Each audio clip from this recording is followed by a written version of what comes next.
Hello dear students, I am Sumit sir और मैं फिर से लेकर आया हूँ आपके सामने आरसीसी का लेक्चर नंबर 8। देखिए, आरसीसी के पिछले लेक्चर में हम लोगों ने यूनिट 7 स्टार्ट किया था जिसका नाम था टी बीम। ठीक है, और आज हम लोग उसी टी बीम का दूसरा लेक्चर और टोटल 8वां लेक्चर शुरू करने जा रहे हैं। तो देखिए, अगर आप लोग सीधे ये लेक्चर देखने आए हैं तो मेरा रिक्वेस्ट है कि आप लोग पहले लेक्चर 7 देख लीजिए जिसमें टी बीम का मैंने इंट्रोडक्शन दिया था, क्योंकि जब आप इंट्रोडक्शन समझे रहेंगे तभी आप आगे की चीज़ें समझ पाएंगे। तो अब देखिए, टी बीम जो है इसका दो चीज़ हमको पढ़ना है। देखिए, किसी भी आरसीसी के क्वेश्चन दो प्रकार के होते हैं, एक होता है एनालिसिस और एक होता है डिजाइन। ठीक है, तो हमारे सिलेबस में केवल एनालिसिस है, डिजाइन नहीं है टी बीम का, तो हमें केवल एनालिसिस पढ़ना है। और एनालिसिस का मतलब क्या होता है? मोमेंट ऑफ रेजिस्टेंस निकालना। तो हमें मोमेंट ऑफ रेजिस्टेंस निकालना सीखना है टी बीम का। अब ये जो एनालिसिस है, यानी ये जो मोमेंट ऑफ रेजिस्टेंस निकालना है, ये WSM से भी सीखना है और LSM से भी सीखना है। ठीक है, WSM जो यूनिट 2 में आपने पढ़ा था वो वाला WSM आपको लगाना है। ठीक है, और LSM तो आप समझ ही रहे हैं, इधर तो हम लोग सब LSM से ही पढ़े हैं, तो थोड़ी सी पुरानी बातें जो काफ़ी पहले मैं क्लास में पढ़ाया था उसका भी यहाँ पे ज़रूरत पड़ेगा। ठीक है, तो चलिए, जो चीज़ें भूली होंगी आपको मैं दोबारा आपको रिवाइज करा दूंगा, तो अच्छी बात है, WSM भी थोड़ा सा आपका रिवाइज हो जाएगा इसी बहाने। तो चलिए, सबसे पहले आज के इस लेक्चर में हम लोग टी बीम का WSM से ही एनालिसिस पढ़ेंगे और नेक्स्ट लेक्चर में LSM से पढ़ेंगे, और फिर यल बीम के बारे में एक और लेक्चर इस पर बनेगा जो इसमें हम यल बीम के बारे में आपको बताएंगे। ठीक है, तो चलिए शुरू करते हैं इसको। तो देखिए, सबसे पहले तो WSM से हमको एनालिसिस करना है। एनालिसिस करने का मतलब होता है मोमेंट ऑफ रेजिस्टेंस निकालना। तो देखिए, एक बात ध्यान रखिएगा कि जब ये लेक्चर मतलब जब मैं पूरी बातें आपको बता दूंगा तब मैं आपको लिखवाऊंगा टाइप ऑफ प्रॉब्लम, और जिसमें आपको केवल मोमेंट ऑफ रेजिस्टेंस निकालने वाला प्रॉब्लम इसमें आपको पढ़ना है। इसमें तो नहीं है कि डिजाइन भी करना है। तो टाइप ऑफ प्रॉब्लम में एक ही टाइप होगा, मोमेंट ऑफ रेजिस्टेंस निकालने वाला, और उसको जब पढ़ाऊंगा मैं तो आपको स्टेप बताऊंगा कि पहले ये करिए, फिर ये करिए, फिर ये करिए।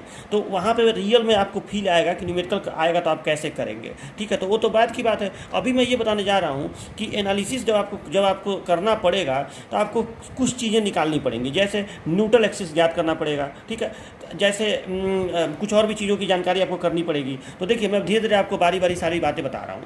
तो सबसे पहले देखिए, मैंने यहाँ पे एक टी बीम बनाया हुआ है। इस टी बीम में इसको कहते हैं फ्लेंज, इस पोर्शन को कहते हैं फ्लेंज जो स्लैब का पार्ट होता है। इसको कहते हैं वेब जो नीचे लटका हुआ भाग होता है। तो फ्लेंज और वेब, इसको कहते हैं BF विड्थ ऑफ फ्लेंज, इसको कहते हैं BW विड्थ ऑफ वेब, इसको कहते हैं डेप्थ ऑफ फ्लेंज, और इसको कहते हैं effective depth of T beam. जो नीचे छड़ें लगाई गई हैं उसके सेंटर तक की दूरी को effective depth of T beam, flange और वेब का नहीं, स्मॉल डी लिखा हो ना, तो effective depth of T beam.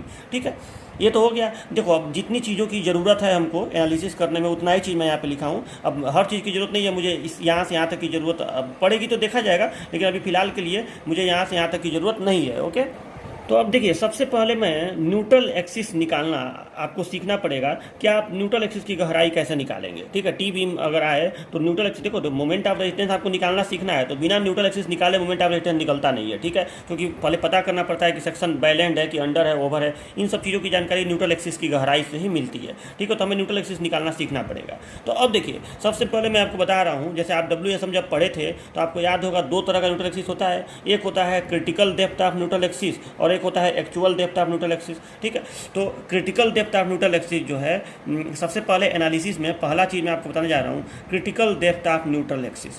तो देखिए, critical depth of neutral axis, इसको XC लिखते हैं।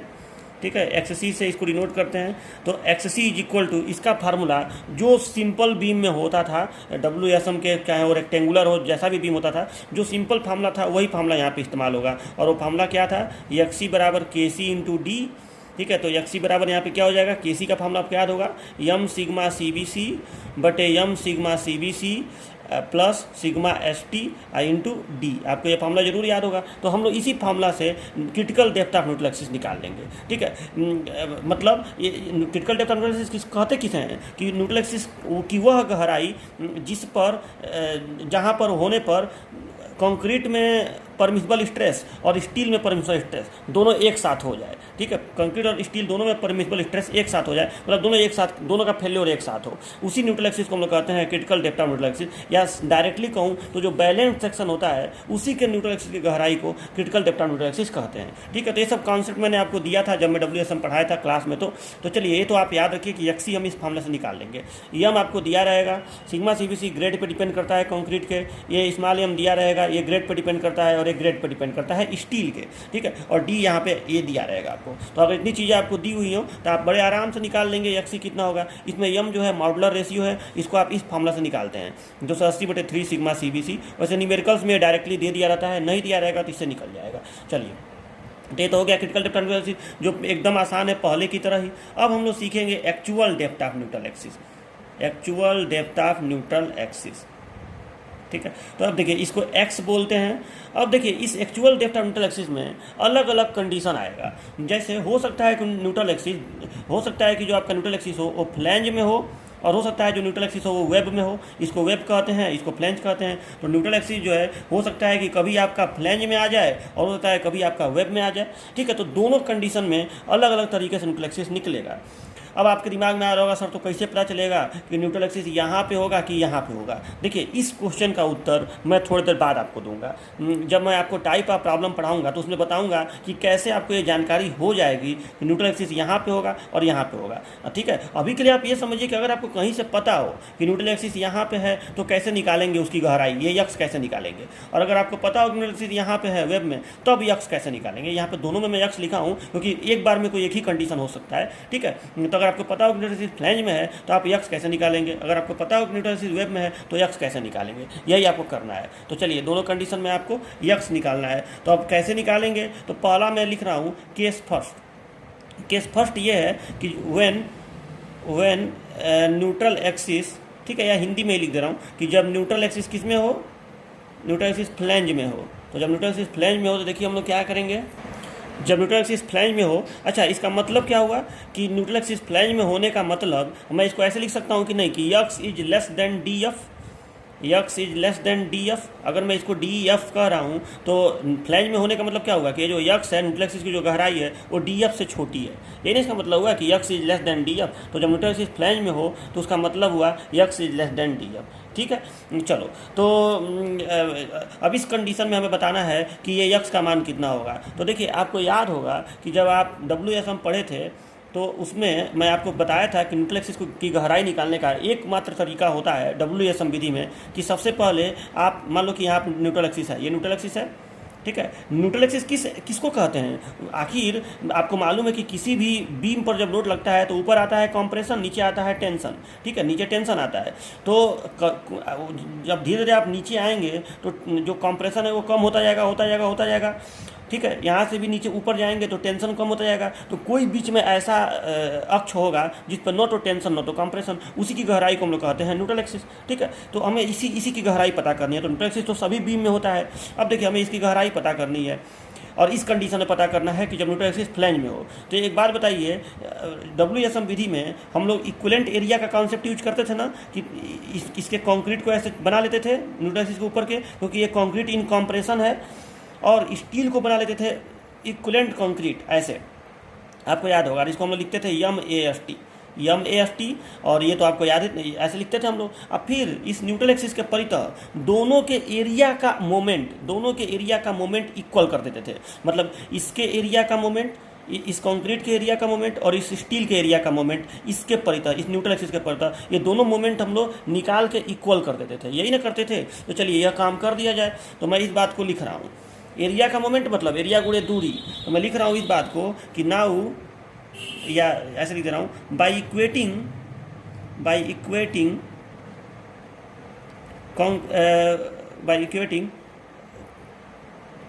Concrete area and equivalent steel area. ठीक है, equivalent steel area by equating, देखिए यहाँ पे मैं लिख दिया है कि by equating moment of compressive area and equivalent tensile area about neutral axis. इसका हिंदी क्या हुआ कि जो ऊपर जो कंप्रेसिव एरिया है उसके मोमेंट को और जो टेंसाइल एरिया है उसके इक्विवेलेंट एरिया को, मैंने जो इक्विवेलेंट टेंसाइल एरिया है, मैंने MAST, जो इक्विवेलेंट टेंसाइल एरिया है उसके मोमेंट को न्यूट्रल एक्सिस के परितः उसके मोमेंट को इक्वल करने पर। ठीक है, यानी कंप्रेसिव एरिया के आघूर्ण, कंप्रेसिव एरिया का न्यूट्रल एक्सिस के परितः आघूर्ण और इक्विवेलेंट टेंसाइल एरिया का न्यूट्रल एक्सिस के परितः आघूर्ण को इक्वल करने पर। ठीक है, यही इसका मतलब हुआ, by equating moment of compressive area and equivalent tensile area about neutral axis. चलो इक्वल कर दिया जाए तो मतलब इतना इतना ही दूर है ये, मान लो कि न्यूट्रल एक्सिस फ्लैंज में है तो इतना दूर कंप्रेसिव एरिया है, और equivalent tensile area concrete tension में तो कंसिडर नहीं किया जाता है, केवल स्टील को कंसिडर करते हैं, तो उसका इक्विवेलेंट एरिया कितना होगा, MST होगा। तो इन दोनों के आघूर्ण को इक्वल कर दो, तो देखो इसका एरिया क्या हुआ, तो इसका एरिया हुआ BF इंटू एक्स, यहाँ से यहाँ तक x है, देखो यहाँ लिखा हूँ, तो BF इंटू एक्स, चलो ये एरिया हो गया, ठीक है। और लेकिन हमको एरिया का आघूर्ण निकालना है, तो इस एरिया का सेंट्रॉइड यहाँ बीच में होगा, सेंट्रॉइड, और यहाँ से यहाँ तक की दूरी का गुणा कर दो, इस एरिया का हमको इसके प्रति आघूर्ण निकालना है, तो ये x है, तो x/2 ये दूरी हो जाएगी, तो BF into X into x/2 is equal to क्या हो जाएगा, तो ये एरिया इक्वलेंट एरिया कितना हो जाएगा, MAST, तो ये हो गया MAST, ठीक है। और इस MAST के सेंटर से इसकी दूरी क्या हो जाएगी, तो ये बताओ, अगर ये टोटल दूरी D है, ये टोटल दूरी D है, तो D में से अगर हम x घटा दे तो यहाँ से यहाँ तक की दूरी नहीं निकल जाएगी, ठीक है। इसमें आधा, देखो इसको हम चूंकि पट्टी बना लेते हैं ना, तो पट्टी में वो यहीं से दूरी होती ही है, ये जो D आता है ये यहीं से आता है, ठीक है। तो यहाँ से सीधे हम यहाँ तक की दूरी देख लेंगे न्यूट्रल एक्सिस की, तो मान लो कि यहाँ से यहाँ तक की टोटल दूरी D है, तो D माइनस एक्स हो जाएगा, ठीक है। तो MAST D माइनस एक्स। और सच पूछिए तो आपको याद होगा रेक्टेंगुलर में भी जब आप सिंपल बीम ऐसे करते थे रेक्टेंगुलर बीम का, तो यही फॉर्मूला आता था, बस BF नहीं आता था, B आता था, BF²/2 MAST D minus x. तो वही चीज़ है, बस यहाँ पे B के जगह पे BF आएगा विड्थ ऑफ फ्लैंज, यहाँ भी तो ऊपर आयत ही है, तो इसलिए फार्मूला वही है, इसको आप एकदम अच्छे से समझ ही लिए होंगे, कोई बहुत बड़ी चीज़ नहीं है, ठीक है। तो ये फार्मूला आएगा और ये एक द्विघात समीकरण बनेगा जिससे आप लोग न्यूट्रल एक्सिस की गणना कर लेंगे, ठीक है। इस द्विघात समीकरण से न्यूट्रल एक्सिस की गणना हो जाएगी, लिख दिया है, इस द्विघात समीकरण से NA की गणना कर लेंगे। तो ये तो हो गया जब न्यूट्रल एक्सिस किस में हो, फ्लैंज में हो, ये इसको शैडो करने की जरूरत नहीं है, ठीक है।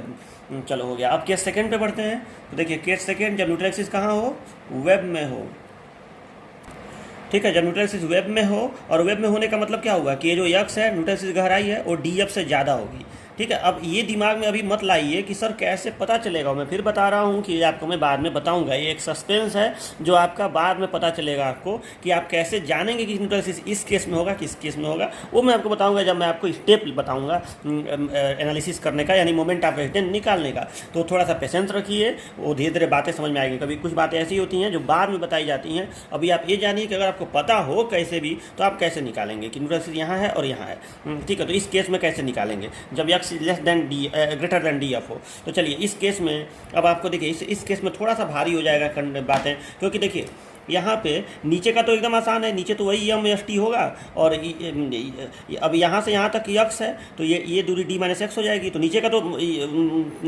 कोई दिक्कत ही नहीं है, ठीक है। नीचे तो इस साइड में वही होगा MAST D माइनस एक्स, दिक्कत है बस ऊपर के साइड में, क्योंकि ऊपर के साइड में आप ध्यान से देखिए तो दो एरिया बन चुका है यहाँ पे, एक पतला रेक्टेंगल है इस तरह का है, और एक इस तरह का, ये पूरा रेक्टेंगल है, देख रहे हैं ना, ये एक पूरा रेक्टेंगल है, एक समान ये रेक्टेंगल है और एक अलग रेक्टेंगल है, ठीक है। तो अब इन दो रेक्टेंगलों का आपको एरिया का आघूर्ण निकाल के न्यूट्रल एक्सिस के परत और इक्वल करना पड़ेगा MAST D माइनस एक्स के। तो बहुत बड़ी चीज़ नहीं है, आप दोनों का अलग अलग एरिया निकाल दीजिए और उसका मोमेंट निकाल लीजिए और जोड़ दीजिए, तो इसका क्या हो जाएगा, इसका हो जाएगा BF इंटू DF, ठीक है। और ये एरिया हो गया, ठीक है, इसका एरिया हो गया BF इंटू DF, और इसका सेंट्रॉइड कहाँ पे होगा, यहाँ पे होगा, ऊपर से DF/2 होगा, ऊपर से DF/2, और ये टोटल दूरी क्या है, x है। ये वाली लाइन मत देखिए, नीली वाली लाइन, वो अलग केस का है, आपको ये दिमाग से हटा देना है, ठीक है। तो यहाँ पे कहीं बीच में सेंट्रॉइड होगा, तो ये यहाँ से यहाँ तक DF/2 होगा, और ये टोटल यहाँ से यहाँ तक x है, तो टोटल x है, ये DF/2 है, तो x में से DF/2 घटा दो, तो सेंट्रॉइड का इससे दूरी नहीं निकल जाएगा, इसके एरिया के सेंट्रॉइड का इससे दूरी, तो BF इंटू DF, और ब्रैकेट में हो गया BF इंटू DF, ब्रैकेट में हो गया x माइनस DF/2, और प्लस देखिए अभी केवल इसका ये आघूर्ण निकला, एरिया का आघूर्ण, मोमेंट ऑफ एरिया केवल इस वाले का। अब इस वाले का भी मोमेंट ऑफ एरिया आपको निकालना है, तो इसमें प्लस करो, ठीक है। तो प्लस, और प्लस करने के बाद क्या करना पड़ेगा, तो इसका एरिया क्या होगा, तो देखिए सबसे पहले एरिया में ये चीज़ तो पता है कि BW है, लेकिन ये चीज़ हमें नहीं पता है, तो ये चीज़ कितना होगा, तो यहाँ से यहाँ तक अगर x है और यहाँ से यहाँ तक अगर DF है, तो x माइनस DF नहीं हो जाएगा, x माइनस DF, ठीक है। तो लंबाई गुणे चौड़ाई होता है, तो BW into x minus DF, area हो गया BW इंटू, ब्रैकेट में लिखेंगे इसको x माइनस DF, ठीक, और इनटू, क्योंकि अभी ये एरिया निकला है, अभी इसका मोमेंट निकालना है, तो इसका जो सेंट्रॉइड यहाँ बीच में होगा उसका इससे दूरी देखना पड़ेगा। तो अब देखो ये अभी मैं कितना बताया था, ये हाइट में अभी कितना बताया था, यही ना बताया था x माइनस डी एफ। तो अगर ये दूरी x माइनस डी एफ है तो यहाँ से यहाँ तक x minus D F by to हो जाएगा, मतलब इसी में फिर गुणा हो जाएगा x minus D F by to का।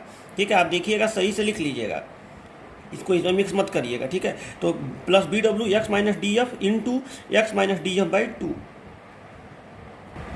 चलिए, तो ये मैं लिख दिया, plus B W X minus D F into X minus D F by two is equal to M S T D minus X. ठीक है, और चलो इसको थोड़ा सा और अच्छे से लिख देना है आपको, तो ये हो गया B F into D F X minus D F by two is plus plus B W, और ये होल स्क्वायर हो जाएगा ना, एक्स माइनस डी एफ का होल स्क्वायर हो जाएगा। ठीक है, और बटे में टू एक ही बार में लिख दूंगा, एक्स माइनस डी एफ का होल स्क्वायर और बटे में two is equal to M A S T D minus x.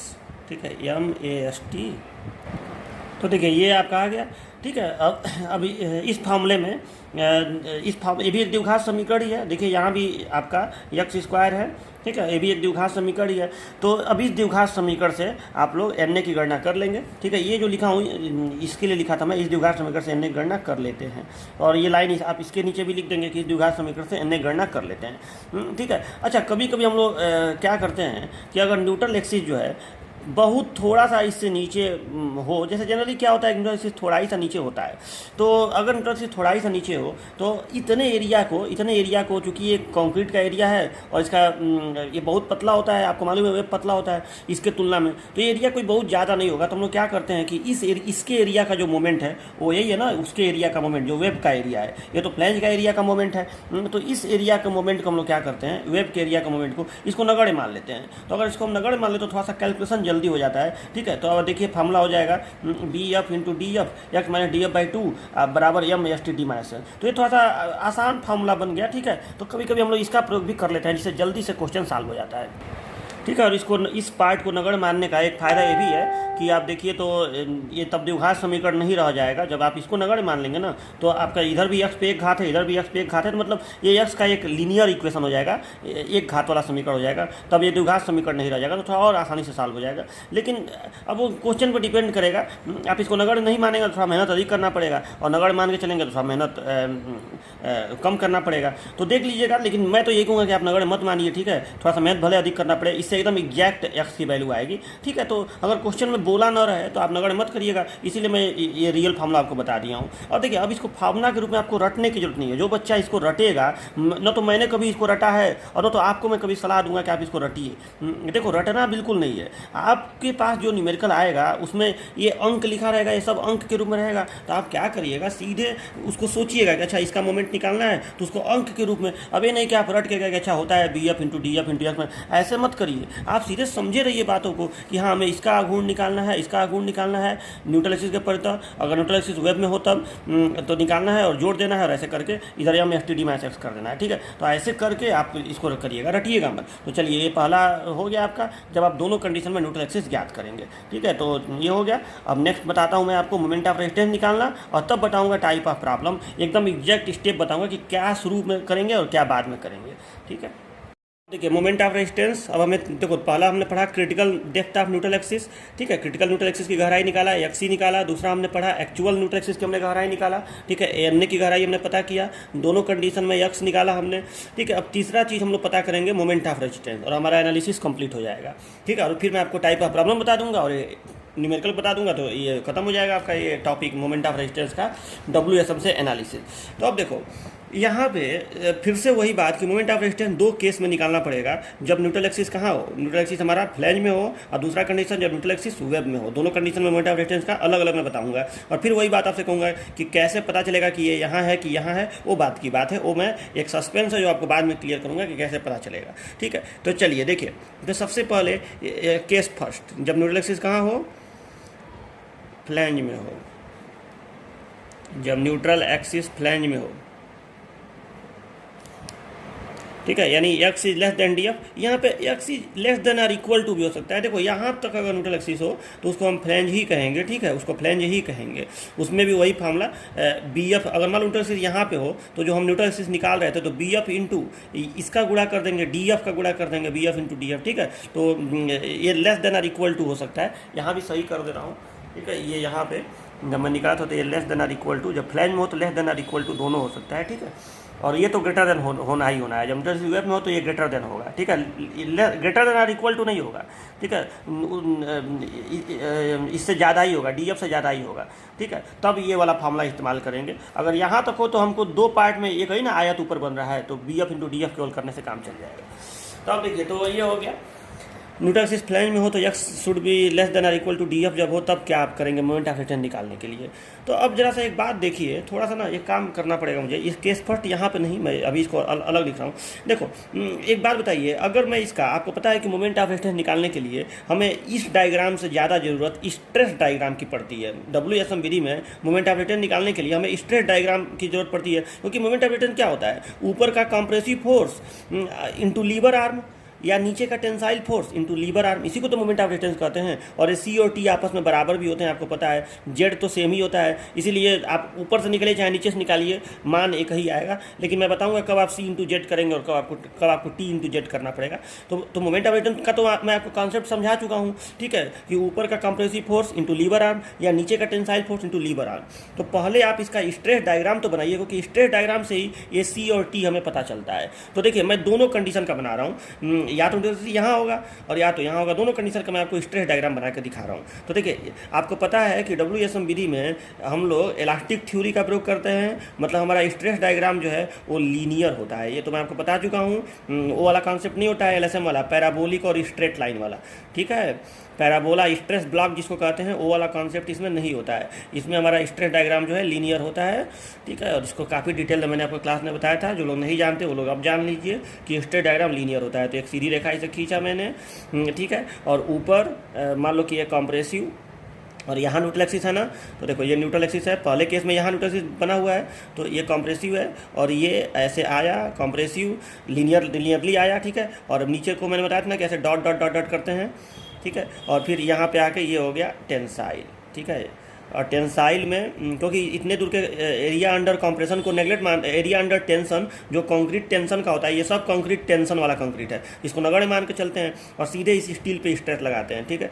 तो यहाँ पे तीर हम ऐसे लगा देंगे, टेंसाइल का तीर इधर दिखाएंगे और कंप्रेसिव का तीर तो इसमें कई जगह ऐसे लगा देंगे, 2-3 जगह, मेरे में जगह कम है, ठीक है। तो ऐसे कंप्रेसिव का तीर ऐसे लगा देते हैं, ठीक है। इसको कहेंगे extreme fibre of concrete, stress in extreme fibre, सबसे ऊपर का जो कंक्रीट है उसमें स्ट्रेस। तो इसको मैं लिख रहा हूँ सिग्मा CBC, अभी मत लिखिए, सिग्मा CBC तब होता है जब परमिसिबल तक पहुंच जाए, लोड बढ़ता जाए तो ये कभी ना कभी अपने चरम यानी परमिसिबल पर पहुंच जाएगा, ठीक है, तब ये सिग्मा CBC हो जाएगा।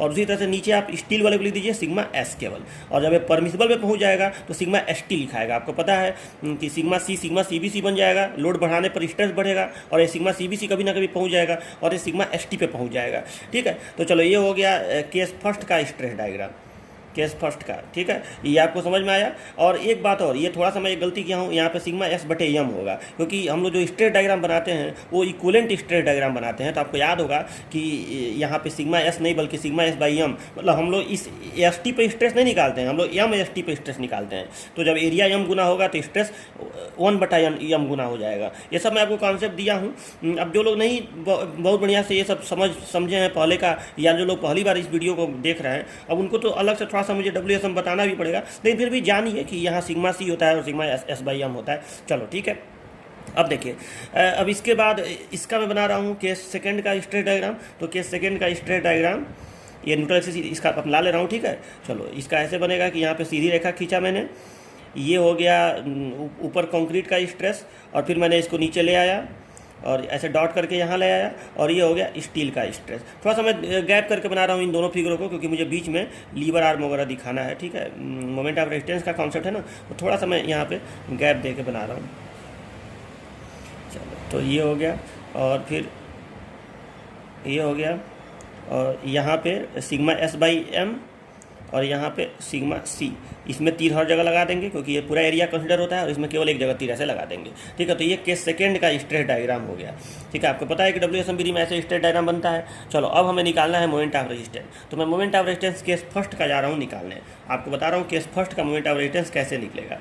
यानी जब न्यूट्रल एक्सिस कहाँ हो, फ्लैंज में हो, फ्लैंज में हो, और फ्लैंज में होने का मतलब बताया हूँ ना, x should be less then और इक्वल टू डी एफ। चलो मतलब ये जो यक्स है ये डी यहाँ तक आ सकता है ये। ठीक है, यहाँ तक फ्लैंज है तो यहाँ तक आ सकता है। जब मैंने x should be less then और इक्वल टू डी एफ। अब हमें इस डायग्राम का प्रयोग करना है। अब देखो मोमेंट ऑफ रेजिस्टेंस में एक बात ये है कि मोमेंट ऑफ रेजिस्टेंस में दो कंडीशन होता है। ठीक है, दो कंडीशन होता है, या दो क्या तीन कंडीशन होता है। ठीक है, ऐसा भी हो सकता है कि जो न्यूट्रल एक्सिस है वो क्रिटिकल न्यूट्रल एक्सिस से ऊपर हो, ऐसा भी हो सकता है कि neutral axis critical neutral axis से नीचे हो, और ऐसा भी हो सकता है कि एक्चुअल न्यूट्रल एक्सिस और क्रिटिकल न्यूट्रल एक्सिस एक दूसरे से मैच करते हो। मैं ये कहना चाह रहा हूँ, मैं आपको इसको एग्जैक्ट समझा रहा हूँ। मान लो ये टी बीम है। ठीक है, ये टी बीम है, और सपोज डैट कि यहाँ पे देखो यहाँ पे नीचे स्टील की छड़ें दी जाती हैं। तो स्टील की छड़ों की मात्रा ही ये डिसाइड करती है कि क्रिटिकल न्यूट्रल एक्सिस कहाँ पे होगा। ठीक है, और क्रिटिकल न्यूट्रल एक्सिस कहते किसे हैं, मतलब देखो न्यूट्रल एक्सिस एक ऐसे जगह पे हो जाए, एक ऐसे जगह पे हो जाए कि इसका सिग्मा CBC मतलब कंक्रीट का परमिसिबल स्ट्रेस सिग्मा CBC और स्टील का परमिसिबल स्ट्रेस सिग्मा ST दोनों एक साथ उत्पन्न हो, यानी दोनों का फेल्योर एक साथ हो, तो उसे हम लोग कहते हैं बैलेंस सेक्शन। और बैलेंस सेक्शन के न्यूट्रल एक्सिस की गहराई को हम लोग कहते हैं critical depth of neutral axis, यानी क्रिटिकल न्यूट्रल एक्सिस। ठीक है, तो अगर ये न्यूट्रल एक्सिस ऐसे इतने गहराई पे हो जाए कि दोनों का एक साथ उत्पन्न हो, ठीक है, मतलब ये जो सिग्मा C है ये सिग्मा CBC बन जाए, और जो सिग्मा S/m है वो सिग्मा ST/m हो जाए, उतने गहराई पे न्यूट्रल एक्सिस हो, तब जाके उसको हम लोग कहेंगे क्रिटिकल न्यूट्रल एक्सिस। और ये कैसे, ये गहराई किस पे डिपेंड करता है, तो ये गहराई डिपेंड करता है इस स्टील की मात्रा पर। तो सपोज दैट स्टील की मात्रा इस प्रकार है कि दोनों में एक साथ उत्पन्न हो रहा है। अगर स्टील की मात्रा कम होगी, मान लो कि जिस स्टील के लिए दोनों में एक साथ उत्पन्न हो रहा है परमिसिबल, अगर उससे कम स्टील यहाँ पे होगा तो सीधी सी बात है कि इसमें परमिसिबल स्ट्रेस पहले उत्पन्न हो जाएगा और उसमें परमिसिबल स्ट्रेस बाद में उत्पन्न होगा, और उसी को हम लोग कहते हैं अंडर इनपोर्ट सेक्शन। ठीक है, और अंडर इनपोर्ट सेक्शन में आपका जो क्रिटिकल न्यूट्रल एक्सिस होता है वो ऊपर होता है। ठीक है, आपको मालूम है कि अंडर इनपोर्ट सेक्शन में critical neutral axis actual neutral axis critical neutral axis के ऊपर होता है। ठीक है, एक्चुअल ऊपर होता है। और अगर स्टील की मात्रा क्रिटिकल वाले स्टील की मात्रा से यानी बैलेंस स्टील की मात्रा से ज़्यादा हो तो उस कंडीशन में आपका इसमें परमिसिबल स्ट्रेस पहले उत्पन्न होता है, इसमें बाद में उत्पन्न होता है, तो उसको हम लोग ओवर इनफोर्स सेक्शन कहते हैं, और उसका न्यूट्रल एक्सिस जो होता है क्रिटिकल से नीचे होता है। ये सब कॉन्सेप्ट आपको पूरा बढ़िया से तैयार में करवाया हूँ। ठीक है, तो ये चीज़ होता है। चलो ठीक है, तो मान लीजिए कि यहाँ पे अभी फ़िलहाल 1 मिनट के लिए सोचिए, मान लीजिए कि यहाँ पे आपका जो स्टील है वो थोड़ा कम है, मतलब बैलेंस सेक्शन के लिए जितना स्टील होना चाहिए उससे कम है, तो उस कंडीशन में आपका न्यूट्रल एक्सिस फ्लैंज में ही आएगा, या उस फ्लैंज में नहीं आएगा, मतलब उस कंडीशन में आपका न्यूट्रल एक्सिस जो है वो क्रिटिकल के ऊपर आएगा। मान लो न्यूट्रल एक्सिस यहाँ पे है, सपोज दैट आपका न्यूट्रल एक्सिस जो है एक्चुअल न्यूट्रल एक्सिस, ये इसको मैं लिख रहा हूँ, ये मान लो एक्चुअल न्यूट्रल एक्सिस है ANA। ठीक है, और CNA यहाँ पे है, सपोज दैट CNA इसके नीचे है। अब इसके नीचे यहाँ भी हो सकता है, वो फ्लैंज में भी हो सकता है, और इसके नीचे CNA जो है यहाँ वेब में भी हो सकता है। उससे हमें मतलब नहीं है, वो चाहे वेब में हो चाहे फ्लैंज में हो, CNA बस इसके नीचे आना चाहिए। अगर अंडर इनफोर्स सेक्शन है तो ANA यहाँ होगा और CNA यहाँ होगा। अगर ओवर इनफोर्स सेक्शन है तो ANA अगर फ्लैंज, देखो अभी केस तो फ्लैंज वाला ही चल रहा है ना, तो आपको इसको फ्लैंज में ही रखना है, इसको डिस्टर्ब नहीं करना है, लेकिन CNA ऊपर चला जाएगा। मतलब अगर ओवर इनपोर्ट सेक्शन है तो आपका स्टील चूंकि नीचे इतना ज़्यादा रहेगा, स्टील का आपने मात्रा इतना ज़्यादा कर दिया, बहुत ज़्यादा स्टील यहाँ पर लगा दिया, तो उस कंडीशन में अगर ये ANA है, अगर ये ANA है तो CNA यहाँ पे आ जाएगा।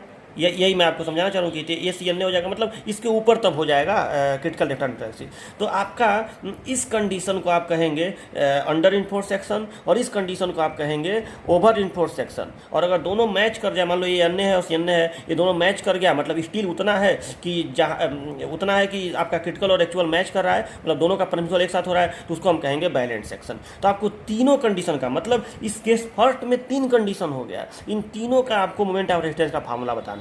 और इसी तरह से केस सेकंड में भी 3 कंडीशन हो जाएगा, उसमें भी आपको मोमेंट ऑफ रेजिस्टेंस का फार्मूला बताना है। और जब आप क्वेश्चन सॉल्व करेंगे तो किसी एक फार्मूला का ही यूज, जो 6 फार्मूला बनेगा उसमें कोई एक फार्मूला का आपको यूज करना पड़ेगा, वो आपको डिसाइड कर देगा कि कौन सा केस है उसके हिसाब से। लेकिन अभी इसमें आपको 6 फार्मूला समझना है कि ये फार्मूला क्या होता है। तो मुझे पूरा उम्मीद है कि आपको ये समझ में आया होगा। ठीक है, तो मैं एक काम कर रहा हूँ, आपको जब न्यूट्रल एक्सिस फ्लैंज में हो तो इसमें अलग अलग कंडीशन है, तो मैं इसको ABC करके लिख रहा हूँ फॉर अंडर इन्फोर्स सेक्शन। ठीक है, अगर सेक्शन अंडर इन्फोर्ड हो, और अंडर इन्फोर्स सेक्शन का मतलब क्या होता है कि यक्स जो है मतलब एक्चुअल न्यूट्रल एक्सिस ऊपर है, यानी X is less than X C है, यही ना मतलब होता है। ठीक है, और इसको थोड़ा सा मैं डायग्राम से भी यहाँ पे आपको समझा दे रहा हूँ कि डायग्राम से इसका मतलब क्या हुआ। एक रफ स्केच बना के यहाँ पे टी बीम का इसको मैं क्लियर बता दे रहा हूँ कि इसका मतलब क्या हुआ। जैसे ये टी बीम है, ठीक है, स्टील की छड़ें काफ़ी कम हैं, इसमें कम रहेंगी तो ऐसा होगा कि CNA नीचे आएगा, जाहिर सी बात है। और यहाँ पर मान लो ये CNA है, ठीक है, CNA क्रिटिकल, और NA को तो भाई आपको इसी में रखना है क्योंकि केस अभी फ्लैंज वाला चल रहा है। ठीक है, तो ये एक्चुअल न्यूट्रल एक्सिस है, इसकी गहराई को आप यक्स कहेंगे और इसकी गहराई को आप XC कहेंगे। तो देखिए x is less then XC है ना। अच्छा, इस कंडीशन में अब आपको बताना है कि आप कैसे मोमेंट ऑफ रेजिस्टेंस निकालेंगे। तो अब चलो इसका अगर आप वो वाला डायग्राम बनाएं, इक्विवेलेंट स्ट्रेस डायग्राम अगर आप बनाएं तो ऐसे ही बनेगा ना कि यहाँ पे ये हो गया, ठीक है, और जाहिर सी बात है अंडर इन्फोर्स सेक्शन में स्टील में परमिसिबल स्ट्रेस पहुंच जाता है, कंक्रीट में नहीं पहुंचता है। तो ये जो डायग्राम बनेगा इसके लिए, ठीक है, थोड़ा सा डॉटेड रहेगा, ऐसे ये डायग्राम बनेगा ना कि ये हो जाएगा सिग्मा ST/M, ठीक है, सिग्मा ST/M, और ये सिग्मा CBC नहीं होगा, ये सिग्मा C ही होगा। मतलब ये अभी परमिसिबल पे नहीं पहुंचा रहेगा, लेकिन ये परमिसिबल पे पहुंच जाएगा। अच्छा, और अंडर इन्फोर्स में आपको बताया हूँ कि हमेशा मोमेंट ऑफ रेजिस्टेंस, क्योंकि ये पहुंच गया है तो जो फार्मूला हम लोग स्टील के मदद से मोमेंट ऑफ रेजिस्टेंस निकालेंगे। कैसे, तो देखिए हम लोग करेंगे क्या इसके लिए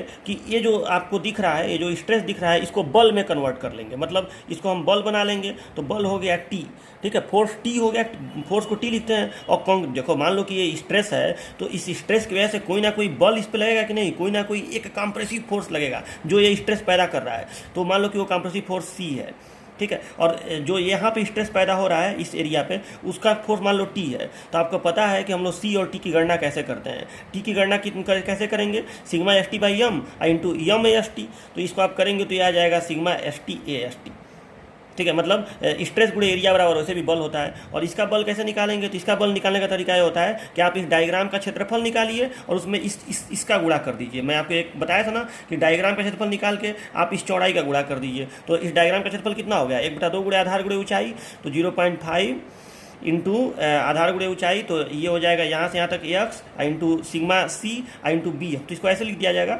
0.5 BF into x into sigma C, ऐसे लिखा गया। ये सिग्मा CBC नहीं लिखाएगा। अब ये हो गया C, ये हो गया T, और इन दोनों के बीच की जो दूरी होगी इसी को हम कहेंगे लीवर आर्म Z, ठीक है। अब ये जेड कैसे निकलेगा, तो देखो ये जो बल है ऊपर से सेंट्रॉइड पे काम करता है, तो ये x/3 दूरी पर काम करेगा। ये x/3 दूरी पर, मतलब यहाँ से यहाँ तक की दूरी x है, तो x/3 दूरी पर ये काम करेगा। तो z बराबर कितना हो गया, d - x/3 हो गया ना। ये पूरा यहाँ से यहाँ तक d है, तो d में से x-3 घटा तो z हो गया।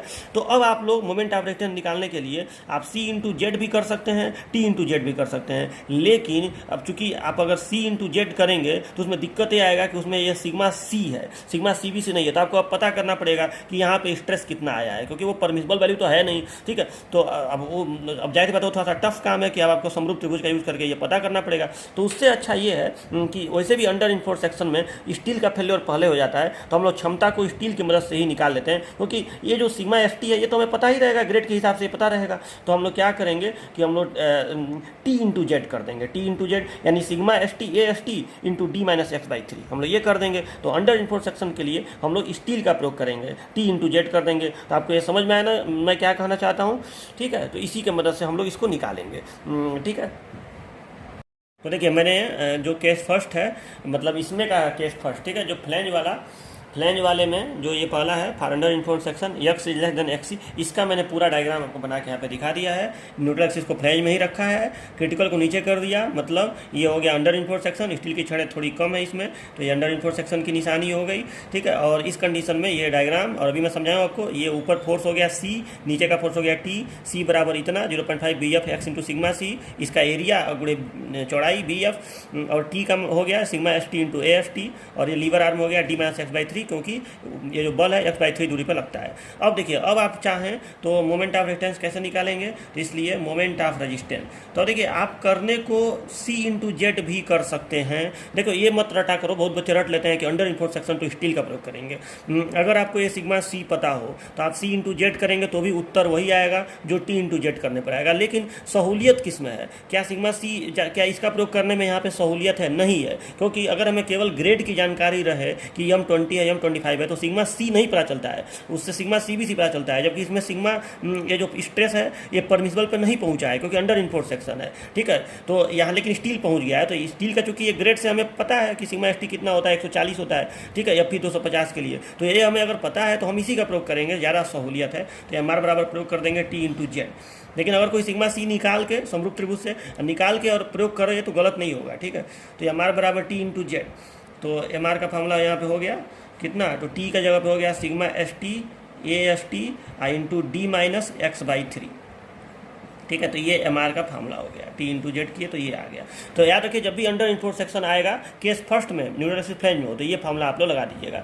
देखिए ये फार्मूला वही है जो आप चैप्टर नंबर 2 में पढ़े थे, sigma ST AST into JD जो आप पढ़े थे। ये जो चीज़ आपको दिख रहा है ना, ये JD ही है। लीवर आर्म Z को JD नहीं लिखते थे हम लोग, Z बराबर JD, तो ये सच पूछे तो ये JD ही है। कैसे JD है, क्योंकि अगर आप इस x को KD लिखें, इसको फैक्टर के रूप में लिखेंगे, न्यूट्रल एक्सिस डेप्थ फैक्टर, तो ये हो जाएगा ऐसे D - KD/3, और इसमें से आप अगर D कॉमन ले लेंगे तो हो जाएगा 1 - K/3, और आपको पता है कि 1 - K/3 को J कहते हैं, तो ये JD नहीं आ गया। लेकिन देखो बात है ना कि ये जो K और J है इसका रियल प्रयोग हम लोग को करना पड़ता है डिजाइन में। आपको याद होगा कि जब हम लोग डिजाइन करते थे WSM से तो हम लोग ऐसे करते थे ना, MR बराबर RC/BD² करते थे, और फिर D और B का अनुपात चूज करके उसका मान निकालते थे। तो ये जो RC निकालना होता था, इसी RC को निकालने में हमें K और J की जरूरत पड़ जाती थी। इसलिए मुझे पता था कि आपको उस चैप्टर में मुझे पता था कि आपको आगे चल के मुझे डिजाइन पढ़ाना है, तो मैं पहले से ही आपको K और J का आदत लगवा दिया था कि हाँ K ये होता है, J होता है, हर जगह मैंने K और J का प्रयोग किया।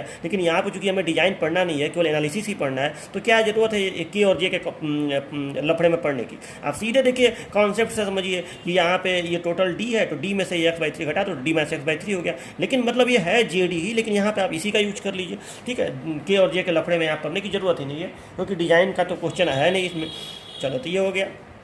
अब देखिए, अब इसके बाद इसी में B नंबर कि अगर सेक्शन हमारा क्या हो जाए, बैलेंड हो जाए, तब मैं ओवर इन्फोर्स बताऊंगा कि, या चलो पहले ओवर इन्फोर्स ही बता दे रहे हैं। तो फॉर ओवर इन्फोर्स सेक्शन, तो देखिए अगर सेक्शन ओवर इन्फोर्स हो जाए तो क्या होगा, तो अब मैं इसका भी आपको फिगर बना के दिखा दे रहा हूँ। ओवर इन्फोर्स का मतलब क्या हुआ, केस वही है, याद रखना, ये केस फर्स्ट ही है जब सेक्शन न्यूट्रल एक्सिस फ्लैंज में हो, बस CNA को अब ऊपर कर देना है, क्योंकि हो सकता है कि यहाँ पे इतना ज़्यादा स्टील की छड़ें लगा दी जाएँ कि क्रिटिकल न्यूट्रल एक्सिस ऊपर चला जाए, इस NA के ऊपर CNA हो जाए, ठीक है। तो उस कंडीशन में क्या होगा, ठीक है। तो ये देखिए यहाँ ये फ्लैंज है, फ्लैंज में न्यूट्रल एक्सिस तो रहेगा ही, इसके ऊपर कर दिया मैंने CNA, तो ये हो गया XC और ये हो गया X। तो यहाँ पे देखिए, तो यहाँ पे ओवर इन्फोर्स सेक्शन में X is greater then XC होता है, और अंडर इन्फोर्स सेक्शन में X is less then XC होता है, ठीक है। यहाँ पे आपको बताया था ना, अंडर इन्फोर्स सेक्शन में X is less then XC और यहाँ पे X is greater then XC।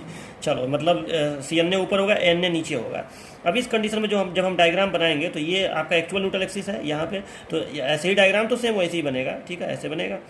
लेकिन अब इसमें अंतर ये आएगा कि यहाँ पे जब ये क्रिटिकल न्यूट्रल एक्सिस ऊपर होगा तो इसमें अंतर ये आने लगेगा कि यहाँ पे परमिसिबल स्ट्रेस पहुँच जाएगा, मतलब ये सिग्मा CBC पे पहुँच जाएगा, लेकिन ये अभी सिग्मा ST पे नहीं पहुँचेगा, ये सिग्मा S/M ही रह जाएगा, ठीक है। यहाँ पे एक बार एक जगह और तीर लगा दे रहा हूँ, ठीक है। जब आप इसका बल बनाएंगे, देखो तो एक ही अंतर आएगा, जब आप इसको बल बनाएंगे तो ये C हो जाएगा, और C बराबर ये लगेगा तो x/3 पे ही, ठीक है। जो C फोर्स है ये ऊपर से x/3 दूरी पर ही लगेगा, ठीक है। और ये जो बल है ये T हो गया, और C बराबर यहाँ पे क्या होगा, तो C बराबर होगा 0.5, ठीक है। ये BF इंटू X, ठीक है, ये X इंटू सिग्मा CBC, मतलब इस फार्मूला में 0.5 BF इंटू केवल सिग्मा C की जगह पर सिग्मा CBC आ जाएगा।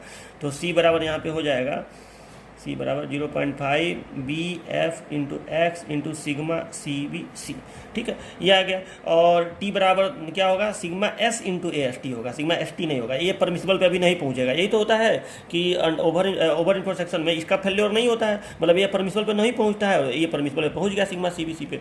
लीवर आर्म आपका वही होगा जो पहले था, Z जेड बराबर यहाँ पे वही होगा D minus X by three, ठीक है। तो लीवर आर्म में कोई अंतर नहीं आएगा। तो अब यहाँ पे देखो, यहाँ पे हम चाहें तो हम चाहें तो यहाँ पे टी इंटू जेड भी कर सकते हैं, चाहें तो सी इंटू जेड कर सकते हैं, लेकिन अब सहूलियत इसमें नहीं है क्योंकि ये सिग्मा एस पता करना पड़ेगा। अब इसके लिए समरूप त्रिभुज का यूज करो, सब सिग्मा एस पता करो। उससे अच्छा है कि हमको ये sigma C B C grade से पता होता है तो हम सीधे सी इंटू जेड यूज कर देंगे, ठीक है। वैसे भी ओवर इंटरसेक्शन में आपको ऐसे भी याद होता है कि हम लोग इसी का प्रयोग करना ठीक रहता है, ठीक है। लेकिन ये मत रटिएगा कि इसका कर देंगे तो गलत उत्तर आ जाएगा, ऐसा नहीं। आप सिग्मा एस टी का नहीं, सिग्मा एस का प्रयोग करके देखिए, उत्तर सेम आएगा। चलो, तो सी इंटू जेड यहाँ पे करेंगे, तो बस सी इंटू जेड कर देंगे, हमारा निकल जाएगा। तो यहाँ पे मैं लिख दिया एम आर बराबर सी इंटू जेड, तो दिस इंप्लाई एम आर बराबर 0.5 B F into X into sigma C B C I into D minus X by three bracket में। चलो, तो ये हो गया एम आर का फार्मूला, ठीक है। तो अब देखिए, इस फार्मूला को आप याद रखिएगा, ठीक है, इस फार्मूला को याद रखिएगा। लेकिन देखो, ट्रिक बना के याद रखिएगा, पहले ये याद रखिएगा कि सी इंटू जेड होता है, और जेड हमेशा इस केस में D minus X by three ही होता है। तो Z D minus X by three होता है, और सी का याद रखिएगा कि सी जो है वो एरिया है त्रिभुज का, उसमें बी एफ का गुणा हो जाएगा। तो 0.5 B F into X into sigma C B C, तो ये आपको याद हो गया, ठीक है। और यक्स आपको, अब देखो इसमें से ये तो पता रहेगा, ये पता ही रहेगा, ये पता ही रहेगा। यक्स आपको मैं बता चुका हूँ कैसे निकलेगा। अगर न्यूट्रल एक्सिस इसमें हो तो यक्स कैसे निकलेगा बता चुका हूँ। हाँ, कैसे पता चलेगा कि न्यूट्रल इसमें है कि इसमें है, वो बात की बात है।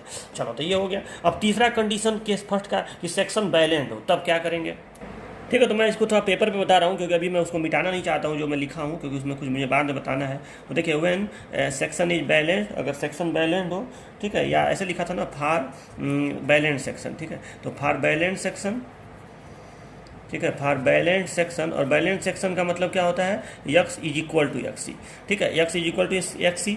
और आप इसका फिगर देखो, सबका फिगर उसे तो बनाने की जरूरत नहीं है, लेकिन आप चाहें तो बना सकते हैं कि इसमें ए एन ए और सी एन ए दोनों आपस में क्या होंगे, ओवरलैप करेंगे, ठीक है।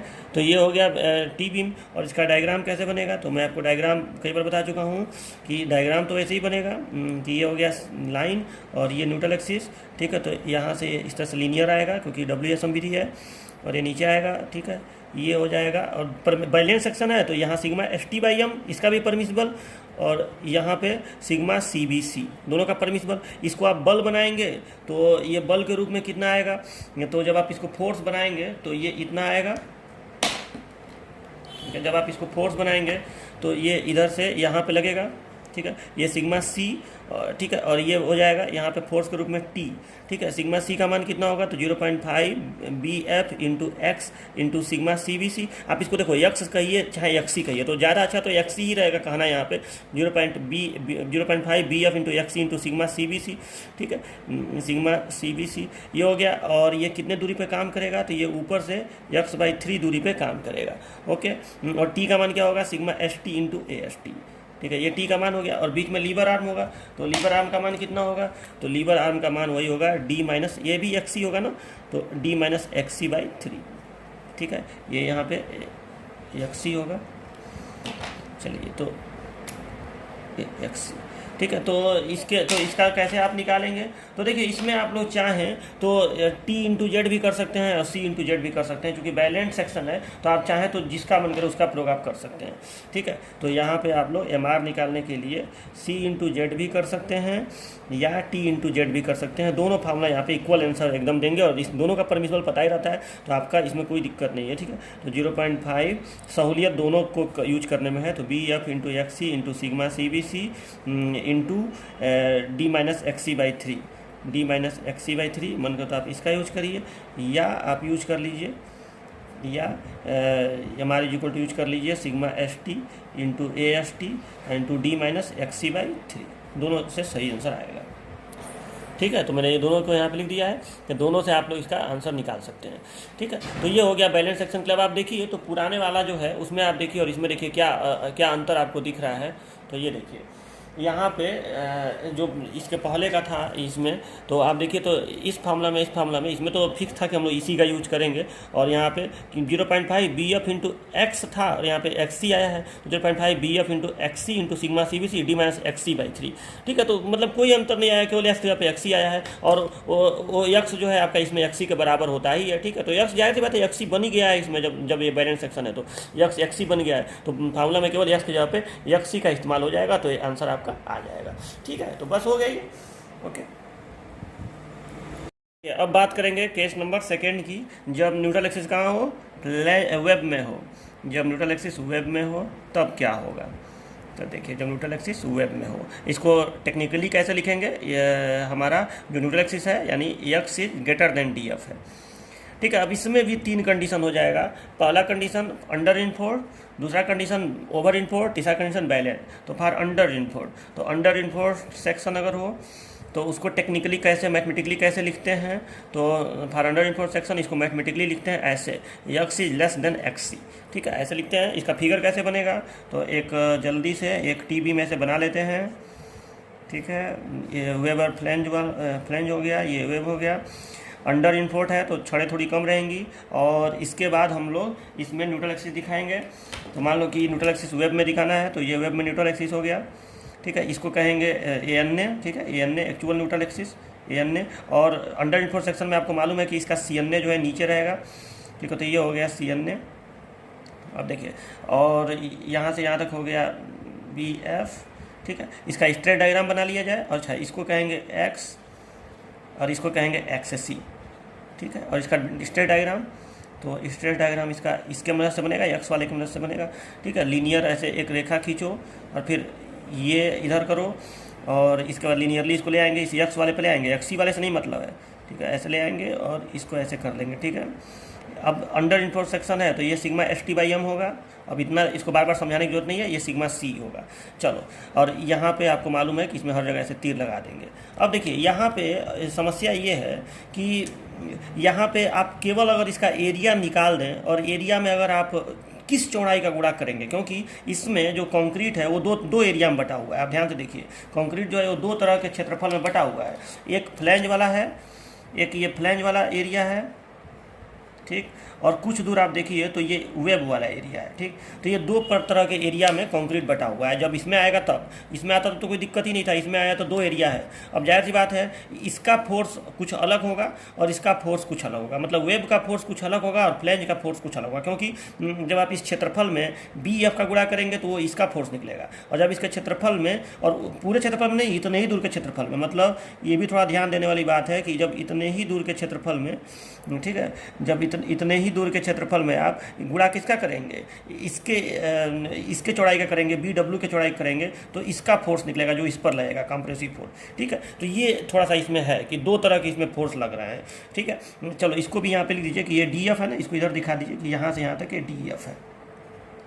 तो अब देखिए, आपको करना क्या पड़ेगा कि आपको इतने दूर का फोर्स, देखो ये डायग्राम को ध्यान देखिए, इतने दूर एक समलंब बन रहा है, समलंब चतुर्भुज, और इतने दूर त्रिभुज बन रहा है। ठीक है, तो इन दोनों का फोर्स अलग अलग आपको निकालना पड़ेगा। मतलब इसमें फोर्स दो हो जाएंगे। इसका फोर्स हो जाएगा, मान लो इसका फोर्स हो गया C1, ठीक, और मान लो कि इस नीचे वाले का फोर्स हो गया C2। ठीक है, तो दोनों का फोर्स अलग अलग यहाँ पर लिखना पड़ेगा। ये फोर्स हो गया C1 और ये फोर्स हो गया C2, और इसका फोर्स तो एक ही होगा T, इसमें तो दिक्कत नहीं है। अब आपको C1 पता करना, C1 कैसे पता चलेगा, इस समलंब का क्षेत्रफल इंटू बी एफ। C2 कैसे पता चलेगा, इस त्रिभुज का क्षेत्रफल इंटू बी डब्ल्यू।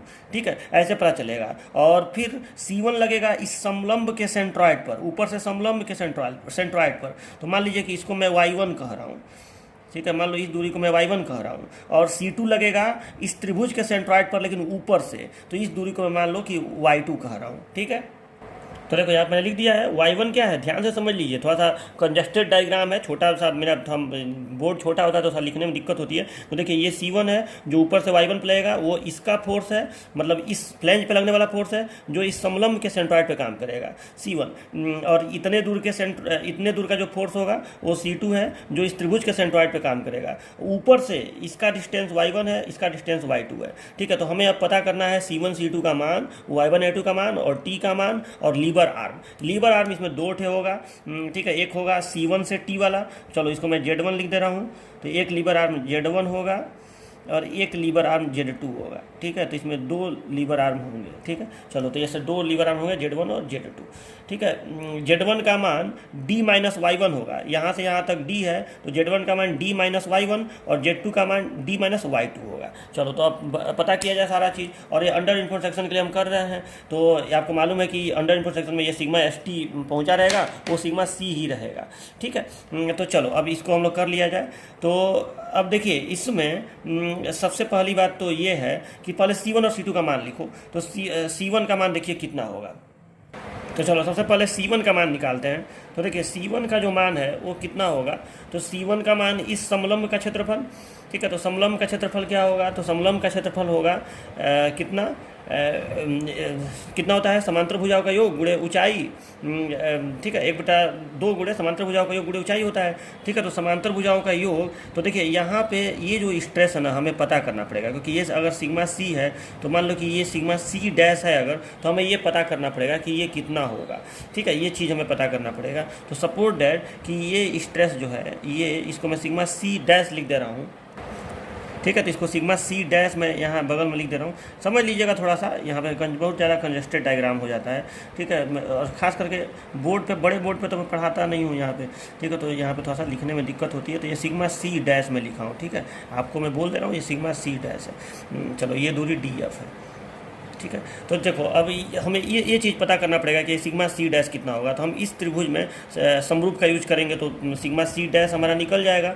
चलो मान लो कि सिग्मा C डैश हमें पता चल गया, वो तो बहुत आसान चीज़ है, वो निकल जाएगा। तो अब C1 कितना होगा, तो देखिए C1 बराबर हो जाएगा, समलंब का क्षेत्रफल निकालो तो पहले, तो समलंब का क्षेत्रफल कितना होगा, ऊंचाई बटे 2 कर दो पहले, यहाँ से यहाँ तक DF है तो DF बटे 2 इंटू समांतर भुजाओं का योग। तो समांतर भुजाओं का योग मतलब सिग्मा C और प्लस सिग्मा C डैश, ठीक है। तो और इंटू, अब इसमें गुणा कर देंगे इस चौड़ाई का, तो इसमें BF का गुणा कर देंगे। तो ये हो गया C1 का मान, यानी कुल मिला के हम अगर सही से इसको लिखें तो ये हो गया, इसका मान हो गया 0.5 BF into DF into sigma C plus sigma C dash.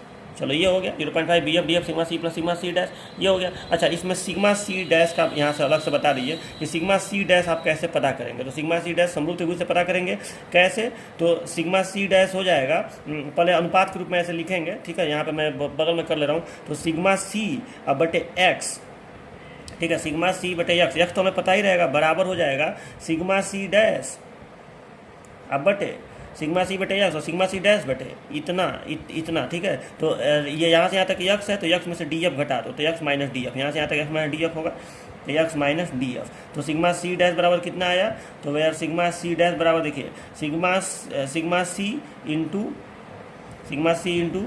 x minus DF बटे x, ठीक है, x माइनस DF बटे x, ये सिग्मा C का मान हो गया, ठीक है। समरूप त्रिभुज से ये निकला है sigma C dash. Sigma C तो आपको मतलब मान लो कि अगर हमें ऊपर का ये पता है तो sigma C into x minus DF बटे x ये हो जाएगा, ठीक है, ठीक है। तो और ये हो गया।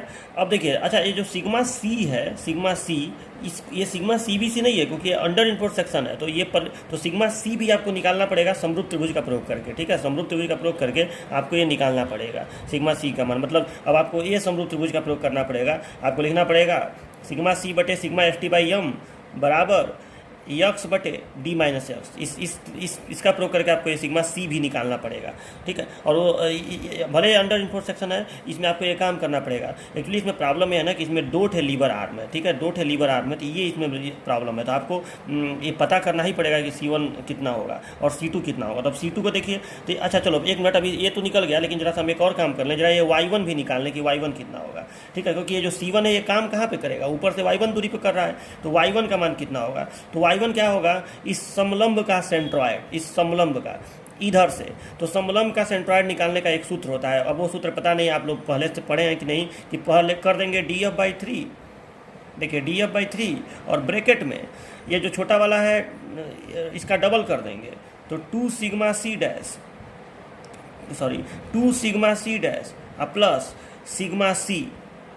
प्लस सिग्मा C अब बटे ये हो गया, और बटे में इन दोनों का योगफल, मतलब इन दोनों का योगफल sigma C plus sigma C dash. इसको ऐसे लिख दो कि sigma C plus 2 sigma C dash, sigma C plus 2 sigma C dash बटे sigma C plus sigma C dash. ये देखिए ये समलंब का होता है, ठीक है, ये समलंब का फॉर्मूला होता है। अगर आपको ये भूल गया हो तो देखिए मैं आपको थोड़ा सा बता दे रहा हूँ। आपको ये मैं मैकेनिक्स में बताया था, मान लो कि ये लंबाई अगर L1 है और ये लंबाई L2 है, ठीक है, तो हम लोग ऐसे करते थे कि इसका जब सेंट्रॉइड हम लोग निकालते थे कि यहाँ से सेंट्रॉइड कितनी दूरी पर होगा, कितने हाइट पर यहाँ पर सेंट्रॉइड होगा, Y बार निकालते थे। तो उसका फॉर्मूला मैं आपको बताया था ना उस समय कि फॉर्मूला ऐसे इस्तेमाल करते हैं कि 2L1 प्लस L2 बटे L1 plus L2 into h/3, मतलब ये जो हाइट का होता है उसका 3 गुना, वही काम यहाँ पे किया गया है। ठीक है, यहाँ पे समलम की हाइट कहीं ना कहीं df है, तो df/3 और sigma c plus 2 sigma c dash, ये जो छोटा वाला है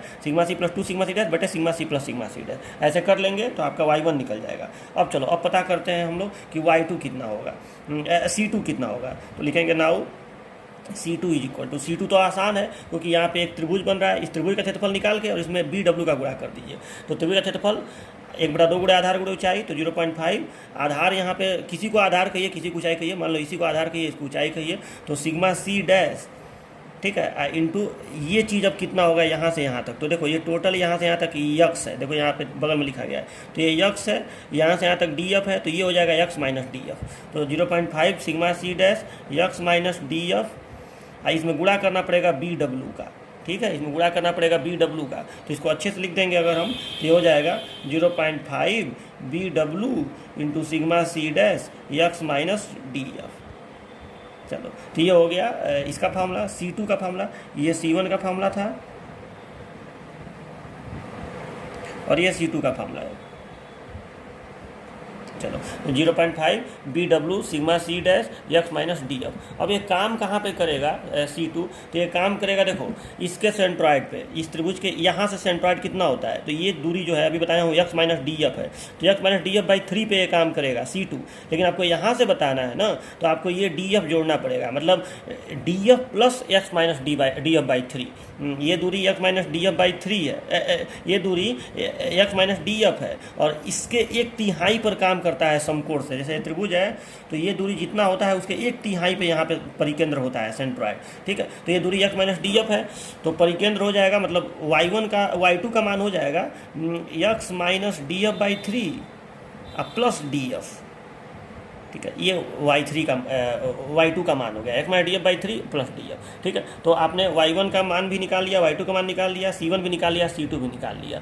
ठीक है, अब आप क्या करेंगे कि अब आपके लिए कोई बड़ी बात नहीं है, अब आप लोग मोमेंट ऑफ रेजिस्टेंस निकाल सकते हैं। ठीक है, कैसे, तो मोमेंट ऑफ रेजिस्टेंस निकालने के लिए अब आप किसी का भी प्रयोग कर सकते हैं। देखिए आप प्रयोग कर सकते हैं, पहला चीज़ आप कर सकते हैं C1 इंटू Z1 और C2 इंटू Z2, क्योंकि अगर आपको सिग्मा C पता है, सिग्मा C अगर पता, वैसे तो ये सिग्मा CBC नहीं होगा, लेकिन सिग्मा C अगर आपको पता है समरूप त्रिभुज से, तो आप C1 इंटू Z1 और C2 इंटू Z2 भी कर सकते हैं, वही बात आंसर आएगा। और या तो आप T इंटू, लेकिन T का गुणा किस में करेंगे, मान लो कि यहाँ पे C1 into Z1 C1 into Z1 कर सकते हैं या C2 इंटू Z2 कर सकते हैं, लेकिन T का गुणा किस में करेंगे, T का गुणा आप किस लीवर आर में करेंगे। तो देखो T का गुणा करना, अगर आपको T के मदद से निकालना हो तो इसका एक ही उपाय है कि अब आप C1 और C2 का पता करिए कि C1 और C2 का परिणामी बल जो है वो कहाँ पे काम करेगा। परिणामी बल को पता करिए कि परिणामी बल कहाँ पे काम करेगा, और मान लो कि वो y दूरी पे काम करेगा, मतलब जो C हो अगर वो y दूरी पे काम करेगा तो वो y आपको पता करना पड़ेगा। मतलब अगर आपको T के मदद से निकालना होगा तो आपको पहले y पता करना पड़ेगा। ठीक है, तो मैं यहाँ पे आपको बता रहा हूँ कि कैसे आप इसको करेंगे। ठीक है, तो नाउ अब देखिए, नाउ मोमेंट ऑफ रेजिस्टेंस निकालने का दो तरीका मैं आपको बता रहा हूँ। या तो आप ऐसे निकाल लीजिए C1 into Z1 plus C2 into Z2। ठीक है, ये आप कर लीजिए C2 इंटू Z2। ऊपर सबका फार्मूला लिखा हुआ है, सबका फार्मूला लिखा हुआ है, C1 का फार्मूला यहाँ लिखा हुआ है, इसमें आपको सिग्मा C पता करना पड़ेगा, सिग्मा CBC वो नहीं होगा। और यहाँ पे C2 का फार्मूला लिखा हुआ है। ठीक है, Z1 का फार्मूला मैं बता दे रहा हूँ कि Z1 का फार्मूला क्या होगा, तो C1 इंटू Z1 हो जाएगा D माइनस Y1 और Z2 हो जाएगा कि पूरा लंबा इसको फार्मूला लिख ही दूँ क्या, चलो लिख ही दे रहा हूँ कि MR इज इक्वल टू हो जाएगा, चलो इतना ही रहने दो, पूरा लिखने की जरूरत नहीं है। देखो तो MR बराबर C1 into D minus Y1 और C2 into D minus Y2, तो Z1 Z2 निकल गया। ठीक है, ये आपको समझ में आया होगा। यहाँ से Z1 Z2 कैसे निकलेगा, D माइनस, ये टोटल यहाँ से यहाँ तक D है, तो D में से Z1 घटा दो तो Y1 निकल जाएगा, और D में से Z2 घटा दो तो Y2 निकल जाएगा। तो ये हो गया MR is equal to C1 into D minus Y1 और C2 into D minus Y2। अब C1 C2 का फार्मूला लिखा हुआ है ऊपर, और Y1 Y2 का फार्मूला भी यहाँ लिखा हुआ है। ठीक है, Y1 Y2 का, तो और सारी चीज़ें आपको जानकारी में रहेंगी तो ये निकल जाएगा। ठीक है, अच्छा अगर आप इससे बचना चाहते हैं, मान लो कि आप ये फार्मूला नहीं लगाना चाहते हैं, तो आप फार्मूला लगाइए स्टील वाला। स्टील वाले फार्मूला से कैसे निकलेगा ये भी देख लीजिए। ठीक है, तो अगर आपको स्टील की मदद से निकालना हो तो मैं लिख रहा हूँ, या उसी के बाद आप लिखिएगा इसको कि या MR अगर आपको निकालना हो स्टील की मदद से तो आप T इंटू Z भी कर सकते हैं, Z1 Z2 नहीं कर सकते हैं, याद रखिएगा T इंटू Z कर सकते हैं, जहाँ पे T का मान होगा सिग्मा ST AST और Z का मान होगा D माइनस Y। अब ये y क्या है ये आपको समझना पड़ेगा कि y क्या है, ठीक है। तो y देखिए, where y is equal to, ये y है क्या, तो देखिए where y is equal to ये क्या होगा, तो y जो है ना, जैसे यहाँ पे मैं अभी आपको दिखाया था कि यहाँ पे ये जो स्ट्रेस डायग्राम था ये इस तरह से ऐसे था ना, स्ट्रेस डायग्राम कुछ इस तरह से, ठीक है। यहाँ पे और यहाँ पे, यहाँ सिग्मा सी था ये, ठीक है, और इसमें ऐसे ऐसे था, यहीं पे कहीं सिग्मा सी डैश था, मान लो कि ये मान लो सिग्मा सी डैश रहा हो, ठीक है, सिग्मा सी डैश, और यहाँ पे यहीं पे कहीं आपका लग रहा था C1 और यहाँ पे कहीं लग रहा था C2 और यहाँ पे लग रहा था T, ठीक है। तो देखो, और ये जो दूरी था ये y1 था, ये जो दूरी है ये y1 है, और ये जो दूरी है ये y2 था। तो देखो इसमें जो y है ना, ये अगर इस C1 और C2 का परिणामी, C1 और C2 का परिणामी जो C होगा वो जो जहाँ पे काम करेगा उस C का ऊपर से दूरी y कहलाएगा, ये होता है y, ठीक है, जो C काम करेगा। क्योंकि देखो आप जब T का प्रयोग करेंगे तो आप T का प्रयोग करके ऊपर दो बल है तो आप ये तो कर सकते हैं कि C1 into Z1 plus C2 into Z2, ठीक है, लीवर आर्म निकालने के लिए, जहाँ पे D माइनस Y1 और D माइनस Y2 हो जाएगा Z1 Z2 का मान। लेकिन आप T में किसी एक ही बल का गुणा कर, किसी एक ही दूरी का गुणा कर सकते हैं, ठीक है। ये आप नहीं कर सकते हैं कि T into Z1 T into Z2, ऐसा नहीं कर सकते हैं। तो T इंटू आपको Z करना पड़ेगा, और Z क्या होगा, तो ये जो C है, इनका परिणामी जो C है वो जहाँ पे काम करेगा वो पता करना पड़ेगा। C के मान से मतलब नहीं है, क्योंकि आप प्रयोग तो T का, C बराबर T होता है तो आप T का प्रयोग करेंगे, लेकिन तब आपको ये दूरी पता करनी पड़ेगी कि ये दूरी Z है, यहाँ पे Z बराबर होगा D माइनस वाई, और यहाँ पे Y क्या है, तो Y ये दूरी है, ठीक है, Y ये दूरी है इस बल का, ये जो C काम कर रहा है इसका दूरी ऊपर से Y है, ठीक है, ये आपको पता करना पड़ेगा। तो अब ये दूरी कितना होगा, तो ये दूरी आप कैसे पता करेंगे, तो ये दूरी पता चलेगा कि ये जो बल है C1 और C2 जो है, C1 और C2 इन दोनों का आपको इसके परितः आघूर्ण लेना पड़ेगा, ठीक है। तो आपका जो बेरिंगम थ्योरम होता है, आपने सुना होगा एक बेरिंगम थ्योरम होता है कि C1 का इसके परितः आघूर्ण प्लस C2 का इसके परितः आघूर्ण बराबर परिणामी का इसी के परितः आघूर्ण, ये बेरिंगम थ्योरम होता है। तो यही आपको करना पड़ेगा, यानी C1 into Y1 plus C2 into Y2 बराबर C इंटू Y, तो Y निकल जाएगा इससे, ये बेरिंगम थ्योरम होता है। तो Y बराबर हो जाएगा C1 into Y1 plus C2 into Y2 is equal to C into Y, तो बटे में यहाँ पे C हो जाएगा C, और C का मतलब क्या हुआ, C1 प्लस C2, क्योंकि C का जो मान होगा तो C1 प्लस C2 ही होगा। तो इस फार्मूले से आपका Y निकल जाएगा। अब आपको C1 का फार्मूला मैं बता चुका हूँ, Y1 बता चुका हूँ, C2 बता चुका हूँ, Y2 बता चुका हूँ, C1 C2 बता चुका हूँ। तो इसमें सब ज्ञात राशियाँ हैं, इससे आप Y निकाल लेंगे। तो ये करके आप स्टील की मदद से भी निकाल सकते हैं।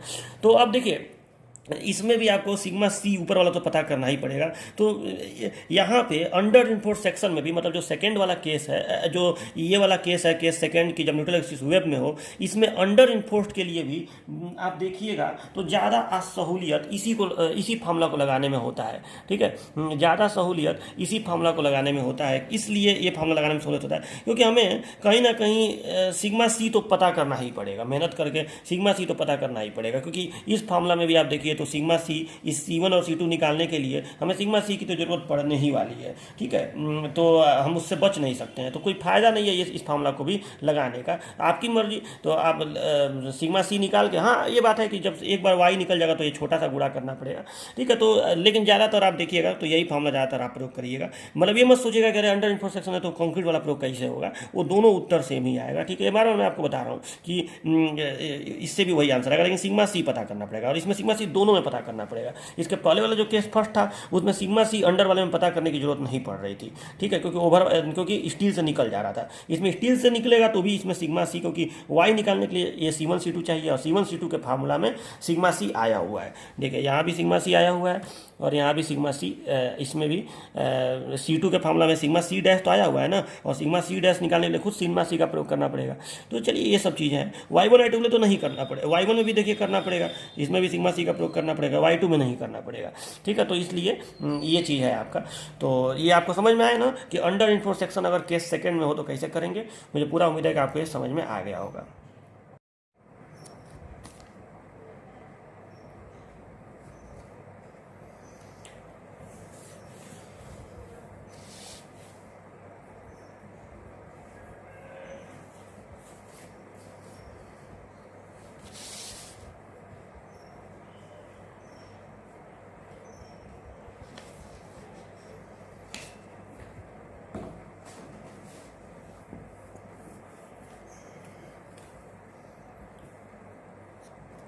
देखिए अब केस सेकेंड का दूसरा, ठीक है, फॉर ओवर इन्फोर्स सेक्शन। देखिए अब सब में आपको फिगर ओवर बनाने की ज़रूरत नहीं है, ठीक है, इतना ज़्यादा अब आप समझ चुके, ठीक है। आप कहेंगे तो इसको क्या लिखेंगे, X is greater than X C, ठीक है। अच्छा चलो रफली एक फिगर इसमें भी खींच ही देते हैं, ठीक है। तो यहाँ पे आपको मालूम है ये हो गया, इसमें स्टील की मात्रा बहुत ज़्यादा रहेगी, ठीक है। इसको हम लोग कहेंगे वी एफ, ठीक है। और यहाँ पे मान लो कि न्यूट्रल एक्सिस इसमें नीचे है, ये सी एन ए है, सी एन ए, और ये ए एन ए है, ए एन ए, ठीक है। अच्छा इसका डायग्राम बना भी सकते हैं, ठीक है। तो ऐसे इसका डायग्राम बनेगा, ठीक है। ये इस तरह से हो गया, ये यक्स है, ठीक है, इसका प्रयोग करेंगे आप लोग, ठीक है। यक्स, ये यक्स ही है, तो ये ऐसे, सॉरी ये ऐसे आया, ऐसे आके ऐसे हो गया, ठीक है। इसमें ये सिग्मा सी बी सी पे पहुंच जाएगा, ठीक है। और ये जो है ये सिग्मा एस ही रह जाएगा, सिग्मा एस बटे एम, ये अभी नहीं पहुंचेगा।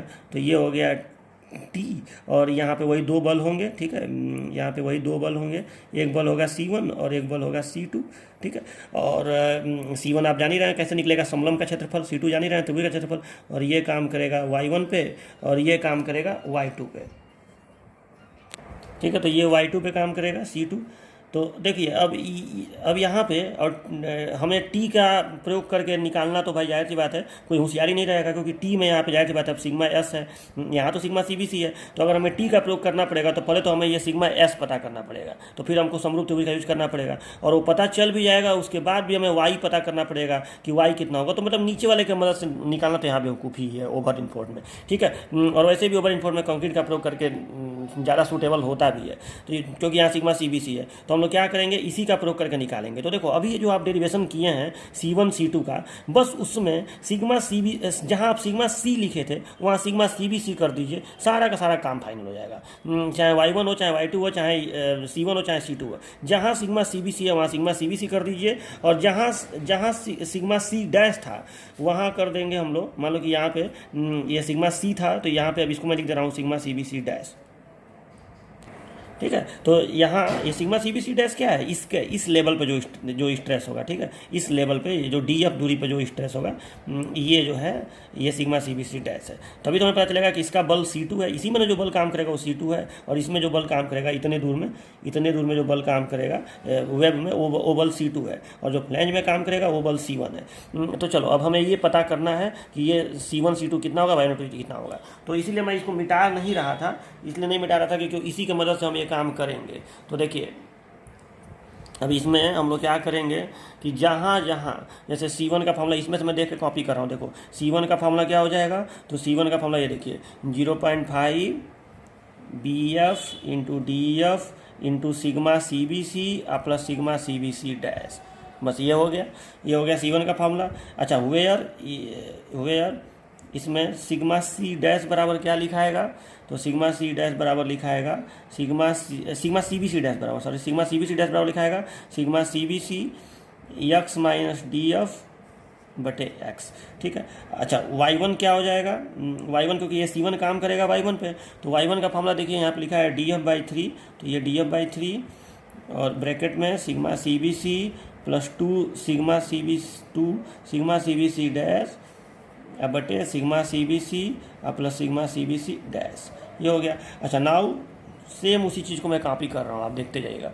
Now C2 is equal to, तो C2 इज इक्वल टू हो जाएगा 0.5 sigma C B C dash X minus D F into B W, ठीक है। और ये C2 काम कहाँ पे करेगा, तो ये काम करेगा Y2 पे, तो Y2 इज इक्वल टू हो गया एक्स माइनस यहाँ पे देखिए x minus DF/3 plus DF, ठीक है। सीधे उसी चीज़ को मैं कॉपी कर दिया, तो इसको आप लोग देख सकते हैं, सारा चीज़ मैंने वहाँ से कॉपी कर दिया। ये हो गया C1, ठीक है। हमें सिग्मा CBC पता होना चाहिए, पता रहेगा ही रहेगा, ग्रेड के हिसाब से होता है, और सिग्मा CBC डैश इससे निकल जाएगा, ठीक है। सिग्मा CBC की मदद से सिग्मा CBC डैश निकल जाएगा, यक्स तो आपको पता ही रहेगा न्यूट्रल एक्सिस, ठीक है। Y1 इससे निकल जाएगा, ये 2 है, थोड़ा देखिएगा ये 2 लिखा है, तो ये हो गया, और C2 इस फॉर्मूले से निकल जाएगा।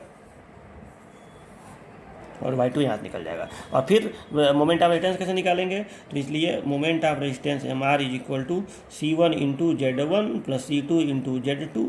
C1 C2 का फॉर्मूला ऊपर लिखा हुआ है, ये हो जाएगा d माइनस y1, और ये हो जाएगा C2 इंटू C2 का फॉर्मूला ऊपर लिखा हुआ है, ये हो जाएगा d माइनस y2। स्टील का प्रयोग इसमें करने की ज़रूरत ही नहीं है, स्टील का प्रयोग करना बेवकूफ़ी होगी, क्योंकि पहले y तो निकालना ही पड़ेगा, y C1 C2 की मदद से ही निकलता है।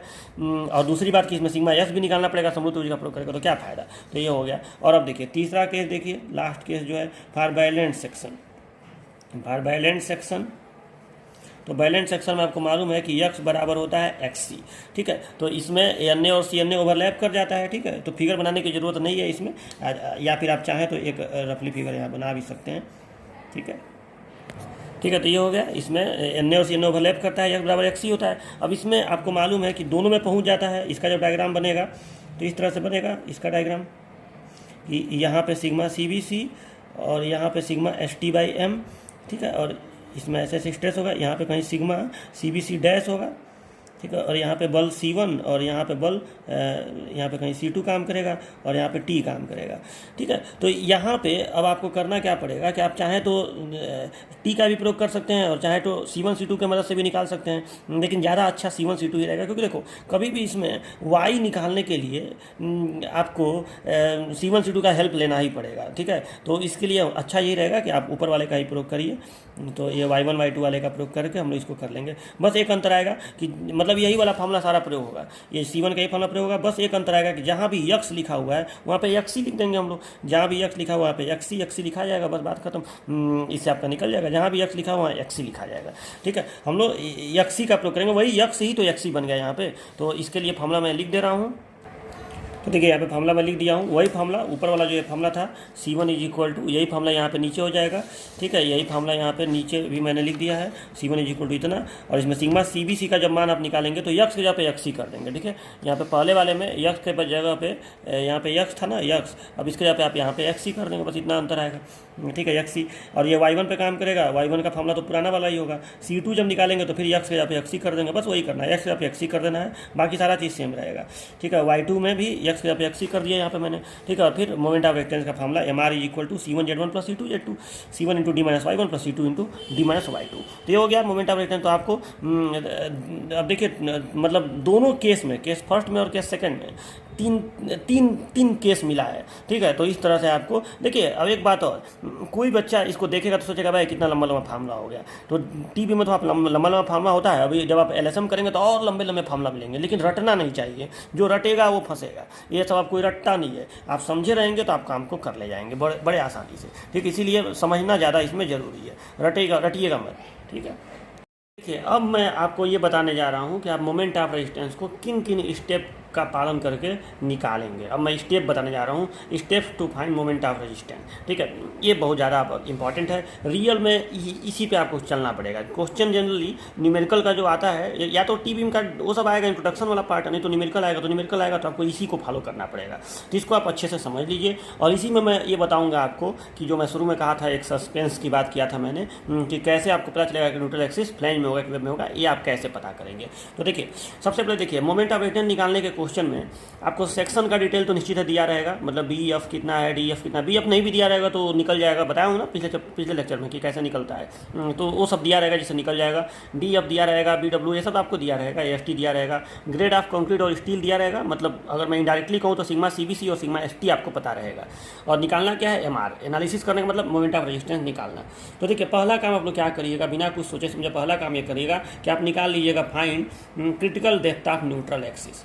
आप सबसे पहले क्रिटिकल डेप्थ ऑफ NA निकाल लीजिएगा, यानी आप XC निकाल लीजिएगा। कैसे, तो XC का फॉर्मूला आपको मालूम है, KC इंटू D, और इसी को हम लोग कहते हैं M इंटू सिग्मा CBC बटे M इंटू सिग्मा CBC प्लस सिग्मा ST इंटू D, ठीक है। आपको यहाँ पर मैं सेक्शन डिटेल में D भी लिख दे रहा हूँ, D भी दिया रहेगा, चलो। और स्मॉल m भी आपको दिया रहेगा, नहीं दिया रहेगा तो स्मॉल m आप जानते हैं कैसे निकलेगा, ठीक है। तो चलो ये सारा चीज़ हो गया। तो इससे आपका XC निकल गया। पहला काम आप ये करिएगा कि CNA निकाल लीजिएगा, critical depth of neutral axis. अब दूसरा काम देखिए क्या करिएगा, दूसरा काम आपको ए एन ए निकालना है। अब जाहिर सी बात है ए एन ए का दो कंडीशन है, फ्लैंज में होगा कि वेब में होगा। तो देखिए सबसे पहले आप मान लीजिएगा कि न्यूट्रल एक्सिस जो है फ्लैंज में है, तो आप एज्यूम कर लीजिएगा। इसको मैं लिख दे रहा हूँ कि ऐसे हिंदी में लिख दे रहा हूँ कि माना न्यूट्रल एक्सिस फ्लैंज में है। आप इसको मान लीजिएगा कि माना न्यूट्रल एक्सिस फ्लैंज में है, ठीक है। अब फ्लैंज में होने का मतलब कि आप मान के चल रहे हैं कि यक्स जो है वो छोटा है, less than or equal to है डी एफ से। यही ना आप मान के चल रहे हैं कि यक्स लेस देन है इक्वल टू है डी एफ से। तो देखिए मान लीजिएगा जो चीज़ आपको नहीं पता है वो आप मान लीजिएगा कि माना न्यूट्रल एक्सिस जो है वो हमारा किस में है, माना न्यूट्रल एक्सिस फ्लैंज में है, या आप मान लीजिएगा, ठीक है। और मान लेंगे तो ये देखिए मैंने इसीलिए ये सब अभी मिटाया नहीं है कि मैंने आपको यहाँ देखिए कि जब न्यूट्रल एक्सिस फ्लैंज में होता है तो हम लोग ये फार्मूला यूज करेंगे, B F into X square बटे 2 बराबर M S T D minus X, ये फार्मूला यूज करेंगे और यक्स निकालेंगे, ठीक है। तो माना न्यूट्रल एक्सिस फ्लैंज में है तो हम लोग यूज करेंगे B F into X square by 2 बराबर M A S T D minus X, M A S T D minus X. इस फार्मूला से हम लोग निकाल लेंगे एक्स का मान इस द्विघात समीकरण से, ठीक है। यक्स की गणना कर लेते हैं यहाँ से। तो चलो यक्स की गणना जब हो जाएगी तो अब देखिए दो कंडीशन बनेगा, या तो यक्स जो है वो डी एफ से कम आएगा, या तो डी एफ के बराबर या डी एफ से कम आएगा, और नहीं तो ज़्यादा आएगा। अगर ये डी एफ के बराबर या कम आया तो आपने जो माना है वो सही माना है, ठीक है। आपने जो माना है वो सही माना है। जब आप इससे निकालेंगे यहाँ से, जब आप यक्स की गणना करेंगे इस समीकरण से, तो या तो ये यक्स डी एफ से, डी एफ समझ रहे हैं ना क्या है, डी एफ से या तो ज़्यादा आएगा या कम आएगा। अगर ज़्यादा आ गया तो आपका अनुमान गलत है, अगर ये कम आ गया तो आपका अनुमान सही है। तो अगर आपका अनुमान सही हो, देखो मैं दोनों का बता रहा हूँ, अगर आपका अनुमान सही हो तो अभी इस कंडीशन में मैं लिख रहा हूँ यदि ये जो यक्स आया है, यदि X is less than equal to D F हो तो हमारा अनुमान सही है, हमारा एजम्पशन सही है, हमने एज्यूम किया था तो हमारा अनुमान सही है, ठीक है कि हमने जो अनुमान लगाया तो हमारा अनुमान सही है। तो अब इस कंडीशन में आप लोग एम आर निकालेंगे। तो अब कैसे निकालेंगे, तो जो यक्स निकला है अब इसका तुलना इस यक्सी से करेंगे। तो अब फिर लिखेंगे कि इफ़ अगर यक्स जो है वो लेस देन एक्स ही आया रहे, ग्रेटर देन एक्स ही आया रहे, या इज इक्वल टू एक्स ही आया रहे, यही तीन कंडीशन होगा। तो इसको आप कहेंगे अंडर इनफोर्स सेक्शन, ठीक है। इसको आप कहेंगे ओवर इनफोर्स सेक्शन, इसको आप कहेंगे बैलेंस सेक्शन, ठीक है। तो अब तीनों का अलग अलग फार्मूला इस कंडीशन में जब फ्लैंज में हो आप कैलकुलेट कर दीजिएगा, ठीक है। तो स्टेप नंबर 4 आपका हो गया क्या चीज़ कि अब इन तीनों के लिए आपको मैं बताया हूँ कि क्या क्या फार्मूला होता है। एक बार मैं आपको दिखा भी दे रहा हूँ कि जब फ्लैंज में हो तो क्या क्या फार्मूला होता है। तो देखिए यहाँ पे फार्मूला लिखा हुआ हूँ, ठीक है, कि अंडर इनफोर्स सेक्शन के लिए ये फार्मूला लगेगा sigma S T D minus X by 3। अगर ओवर इनफोर्स सेक्शन आ जाए तो ये फार्मूला लगेगा 0.5 B F into X into sigma C B C D minus X by 3। और अगर बैलेंस सेक्शन आ जाए तो एक्स की जगह पे एक्स ही हो जाएगा, बस इतना सा अंतर आता है, ठीक है। अगर बैलेंस सेक्शन हो जाए तो उसका मैं यहाँ लिखा हुआ था, ठीक है, अभी यहाँ पे मैं लिखा हुआ था कि यक्स की जगह पे यहाँ पे एक्स ही हो जाएगा, ठीक है। यहाँ पे लिखा हूँ ना कि यहाँ पे यक्स की जगह पे एक्स ही हो जाएगा, ठीक है। आप चाहें तो इसका भी प्रयोग कर सकते हैं, चाहे तो इसका भी प्रयोग कर सकते हैं। तो ये आपका हो गया। तो आपको ये समझ में आया ना कि क्या करेंगे, ठीक है। तो अब आपको मैं यहाँ पे फार्मूला लिखने की ज़रूरत है। अब यहाँ पे सीधे लिख दे रहा हूँ कि स्टेप 4 में find M R by formula. अब कौन सा फार्मूला है, बाई फार्मूला। और कौन सा फार्मूला, जब फ्लैंज में हो, जब न्यूट्रल एक्सिस फ्लैंज में हो वाला फार्मूला लगा के आप निकाल लीजिएगा। न्यूट्रल एक्सिस फ्लैंज में हो वाला फार्मूला लगा के आप लोग इसको निकाल लीजिएगा। न्यूट्रल एक्सिस फ्लैंज में हो ये वाला फार्मूला से आप इसको निकाल लीजिएगा, ठीक है। और फार्मूला सबका बता दिया, इसलिए सबका फार्मूला लिखने की अब यहाँ ज़रूरत नहीं है। चलो अब देखिए, अब अगर ऐसा भी तो हो सकता है कि हमारा अनुमान गलत आ जाए। अगर हमारा अनुमान गलत आ जाए तो आप स्टेप 2 के बाद मान लो कि आप सबसे पहले एक्स ही निकाले, फिर आप अनुमान लगाए थे कि न्यूट्रल एक्सिस आपका फ्लैंज में है, ठीक है। फ्लैंज में होने का अनुमान मतलब आपने माना कि X is less than or equal to D F है, ठीक है। आपने इससे एक्स की गणना किया, एक्स की आप गणना किए तो आपने देखा कि हाँ डी एफ से कम आया या डी एफ के बराबर आया, तो जो भी आए आपका अनुमान सही हो गया, ठीक है। अब जो भी आपका यक्स आया रहेगा उस यक्स का तुलना एक्सी से करेंगे, ठीक है। उस यक्स का तुलना एक्सी से करेंगे और सेक्शन पता कर लेंगे, और उस सेक्शन के लिए फ्लैंज वाले कंडीशन के लिए आप एम आर निकाल देंगे। सबका फार्मूला मैंने लिखा हुआ है, तीनों का फार्मूला, तो कोई एक फार्मूला इसमें से यूज होगा, जाहिर सी बात है, ठीक है। तो ये हो हो गया आपका जो भी आपका यक्स आया रहेगा यहाँ से, उसी यक्स का प्रयोग करके आप निकाल देंगे। यक्सी से तो कोई मतलब है नहीं, उसी यक्स जो भी यक्स यहाँ पे आया रहे, चाहे वो यक्स डीएफ के बराबर आया रहे, चाहे डीएफ से छोटा रहे, जो भी यक्स आया रहे, आप उसका प्रयोग करके अंडर इनफॉर सेक्शन, ओवर इनफॉर सेक्शन या बैलेंस सेक्शन का प्रयोग करके जो भी कंडीशन में सेट करें आप उसका एमआर निकाल देंगे। अब देखो मान लो कि ये एजम्पशन गलत आ गया, जो आप यक्स निकाले वो गलत आ गया, तो स्टेप 3 मैं नया स्टेप लिख रहा हूँ। तो अब स्टेप 3 क्या हो जाएगा, फिर से स्टेप 3 ही लिख रहा हूँ, ठीक है, ये समझ लीजिएगा। फिर से स्टेप 3 कि यदि मान लो कि आप यक्स जो निकाले वो ग्रेटर देन डीएफ आ गया, ग्रेटर देन डीएफ हो तो हमारा अनुमान गलत है, तो हमारा अनुमान गलत है, ठीक है। तो हमारा अब जब हमारा अनुमान गलत हो गया तो अब इस कंडीशन में हम क्या करेंगे, तो इस कंडीशन में हम फिर से यक्स की गणना करेंगे। तो अब इसलिए अब इस वाले फार्मूला का प्रयोग करेंगे, ये देखिए अब इस वाले फार्मूला का प्रयोग करेंगे। ये फार्मूला था ना, जब हम ये वाला फार्मूला आपको याद होगा कि यही तो फार्मूला था, यही फार्मूला था ना, जब न्यूट्रल एक्सिस वेब में हो तो न्यूट्रल एक्सिस वेब में चला गया, तो ये वाला फार्मूला प्रयोग करके हम लोग यक्स की गणना कर लेंगे, ठीक है। जब न्यूट्रल एक्सिस वेब में चला गया तो यदि यक्स ग्रेटर नहीं हो तो हमारा अनुमान गलत है, ठीक है। और न्यूट्रल एक्सिस कहाँ चला जाएगा, वेब में चला जाएगा, ठीक है। तो अनुमान गलत है तो न्यूट्रल एक्सिस वेब में होगा, वेब में होगा। और जब वेब में होगा तो अब हम इसलिए इसका गणना करेंगे उस सूत्र से जो भी दिखाया हूँ। तो देखिए अब ये वाला सूत्र प्रयोग करेंगे हम लोग। अगर एजम्पशन हमारा गलत आ गया, अनुमान गलत आ गया, तो इंटरसेस वेब में चला जाएगा। यहाँ देखिएगा B W into X minus D F का स्क्वायर है, केवल बटे में 2 है, मतलब इस पूरे का स्क्वायर नहीं है, 2 का स्क्वायर नहीं है, केवल एक्स माइनस डी एफ का होल स्क्वायर है, ठीक है। तो ये कर लीजिएगा। अब इस सूत्र से एक्स की गणना कर लीजिए। अब जब ये एक्स निकल जाएगा तो अब स्टेप नंबर 4 क्या प्रयोग करेंगे, तो देखिए अब स्टेप नंबर 4 ये प्रयोग करेंगे कि अब इस यक्स का तुलना आप इस यक्सी से करेंगे जो शुरुआत में आप निकाले थे, ठीक है। और फिर पता करेंगे कि सेक्शन कौन सा है। जब न्यूट्रल वेब में है तो उसमें भी तो 3 कंडीशन हो सकता है। तो अब यहाँ पे स्टेप नंबर 4 आप क्या करेंगे कि इफ़ अब यहाँ पे X is less than xi, X is greater than xi और X is equal to xi, ठीक है। तो यहाँ पे फिर वही बात हो गया कि under enforce section, over enforce section और बैलेंस सेक्शन, और मैंने तीनों का आपको फार्मूला बताया हुआ। तब लास्ट स्टेप हो जाएगा स्टेप नंबर 5वां। ये तब होगा जब ये सेट न करे, ठीक है। ये वाला स्टेप 3 सेट न करे तब ये होगा, इसको ध्यान रखिएगा। अगर ये सेट कर जाए तो यहीं पे ख़त्म हो जाएगा, यहीं पे आपका आंसर आ जाएगा इस जगह पे, ठीक है, यहीं पे आंसर आ जाएगा। और अगर ये सेट नहीं करेगा तब आपको यहाँ पहुँचना पड़ेगा स्टेप नंबर 3 में, और फिर स्टेप नंबर 4 में, और तब आपको एम निकालना पड़ेगा। Find M by formula. अब जो भी फार्मूला है जब न्यूट्रल वेब में हो उसका फार्मूला आपको लगाना पड़ेगा, जब न्यूट्रल वेब में हो। और इसमें भी तीनों का फार्मूला मैंने आपको अलग अलग बताया हुआ है, ठीक है। जब न्यूट्रल वेब में हो तो मैं सबका फार्मूला आपको बताया हुआ है, ठीक है। ये देख लीजिए एक बार सबका फार्मूला, ठीक है। यहाँ पे बड़ा वाला फार्मूला जो था ना ये, ठीक है, ये आपको याद होगा C1 C2 है, D - Y D - Y2, ठीक है, D - Y1 D - Y2 सबका यहाँ पे फार्मूला मैंने लिखा हुआ था। तो ये सब मैं आपको पढ़ा चुका हूँ, ठीक है। और इसके बाद आपको यहाँ पे भी बताया था कि जब न्यूट्रल वेब में हो तो और भी फार्मूला, ये तो इसका था ना अंडर इनफोर्स सेक्शन का, और इधर में बैलेंस सेक्शन का भी आपको बताया था, ठीक है। ठीक है, यहाँ पे मैं आपको बताया था ना ओवर इनफोर्स सेक्शन का ये बताया था, ठीक है। ओवर इनफोर्स सेक्शन का ये सब फार्मूला बताया था, C1 into Z1 C2 into Z2 वाला, ठीक है। और बताया था कि उसमें सिग्मा CBC हो जाएगा। चलिए, और ये बैलेंस सेक्शन का भी बताया था कि यक्स के यहाँ पे हर जगह XC हो जाएगा, ठीक है। तो मैं दोबारा इतना ये सब फार्मूला लिख नहीं रहा हूँ, तो आपको ये रटने की जरूरत है, इसलिए मैं इसका डेरिवेशन अलग से करा दिया हूँ, ठीक है। तो ये जो मैं स्टेप लिखा हूँ यहाँ पे आप इसको समझ लीजिएगा कि फाइंड MR बाई फार्मूला जब न्यूट्रल एक्सिस वेब में हो, और वेब में इन तीनों के लिए अलग अलग फार्मूला में लिखा हुआ हूँ, उसके मदद से आप इसको कर ले जाएंगे। तो थोड़ा सा ये देखो चैप्टर थोड़ा सा हल्का सा टफ होता है न्यूमेरिकल के लिहाज से, लेकिन बहुत टफ नहीं होता है, आप इसको कर ले जाएंगे बड़े आराम से अगर आप समझे रहेंगे तो, ठीक है। मैं आपको 2 न्यूमेरिकल घर के लिए दे रहा हूँ जिसको आप करके मुझे दिखाइएगा। MR निकालना है, WSM से निकालना है। वैसे भी क्वेश्चन में जब स्मॉल m दिया रहे तो WSM ही का क्वेश्चन होता है। तो देखिए एक RCC टी बीम के फ्लैंज की चौड़ाई दे दिया 1500 mm, फ्लैंज की चौड़ाई प्रभावी वाला मतलब BF दे दिया, इफेक्टिव विड्थ था फ्लैंज, मोटाई 120 mm है, फ्लैंज की मोटाई यानी DF दे दिया, ठीक है। वेब की चौड़ाई 300 mm BW दे दिया। टी बीम की कुल गहराई मतलब कैपिटल D जिसकी तली में 50 mm के प्रभावी आवरण पर, यानी आप इस 400 में से 50 घटा देंगे तो स्मॉल डी निकल जाएगा, effective depth.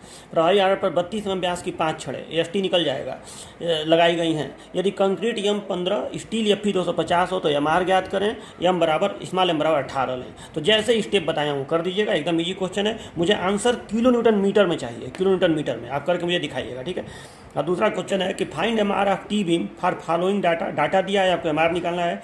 BF 1500 mm, DF 100 mm, D 760 mm, BW 300 mm, AST 25 mm 5600S, M15 FE 415 और स्मॉल m बराबर 18। इसके लिए आप करिएगा और आंसर किलो न्यूटन मीटर में मुझे बताइएगा। तो इसी के साथ आपका ये जो टॉपिक है कि analysis of T beam by WSM method, ये कंप्लीट हो गया। अब नेक्स्ट टर्न पे यही एनालिसिस मैं LSM से आपको बताऊंगा, जो थोड़ा सा इससे भी ज़्यादा टफ है और इससे भी बड़े बड़े फार्मूलाज उसमें बनेंगे।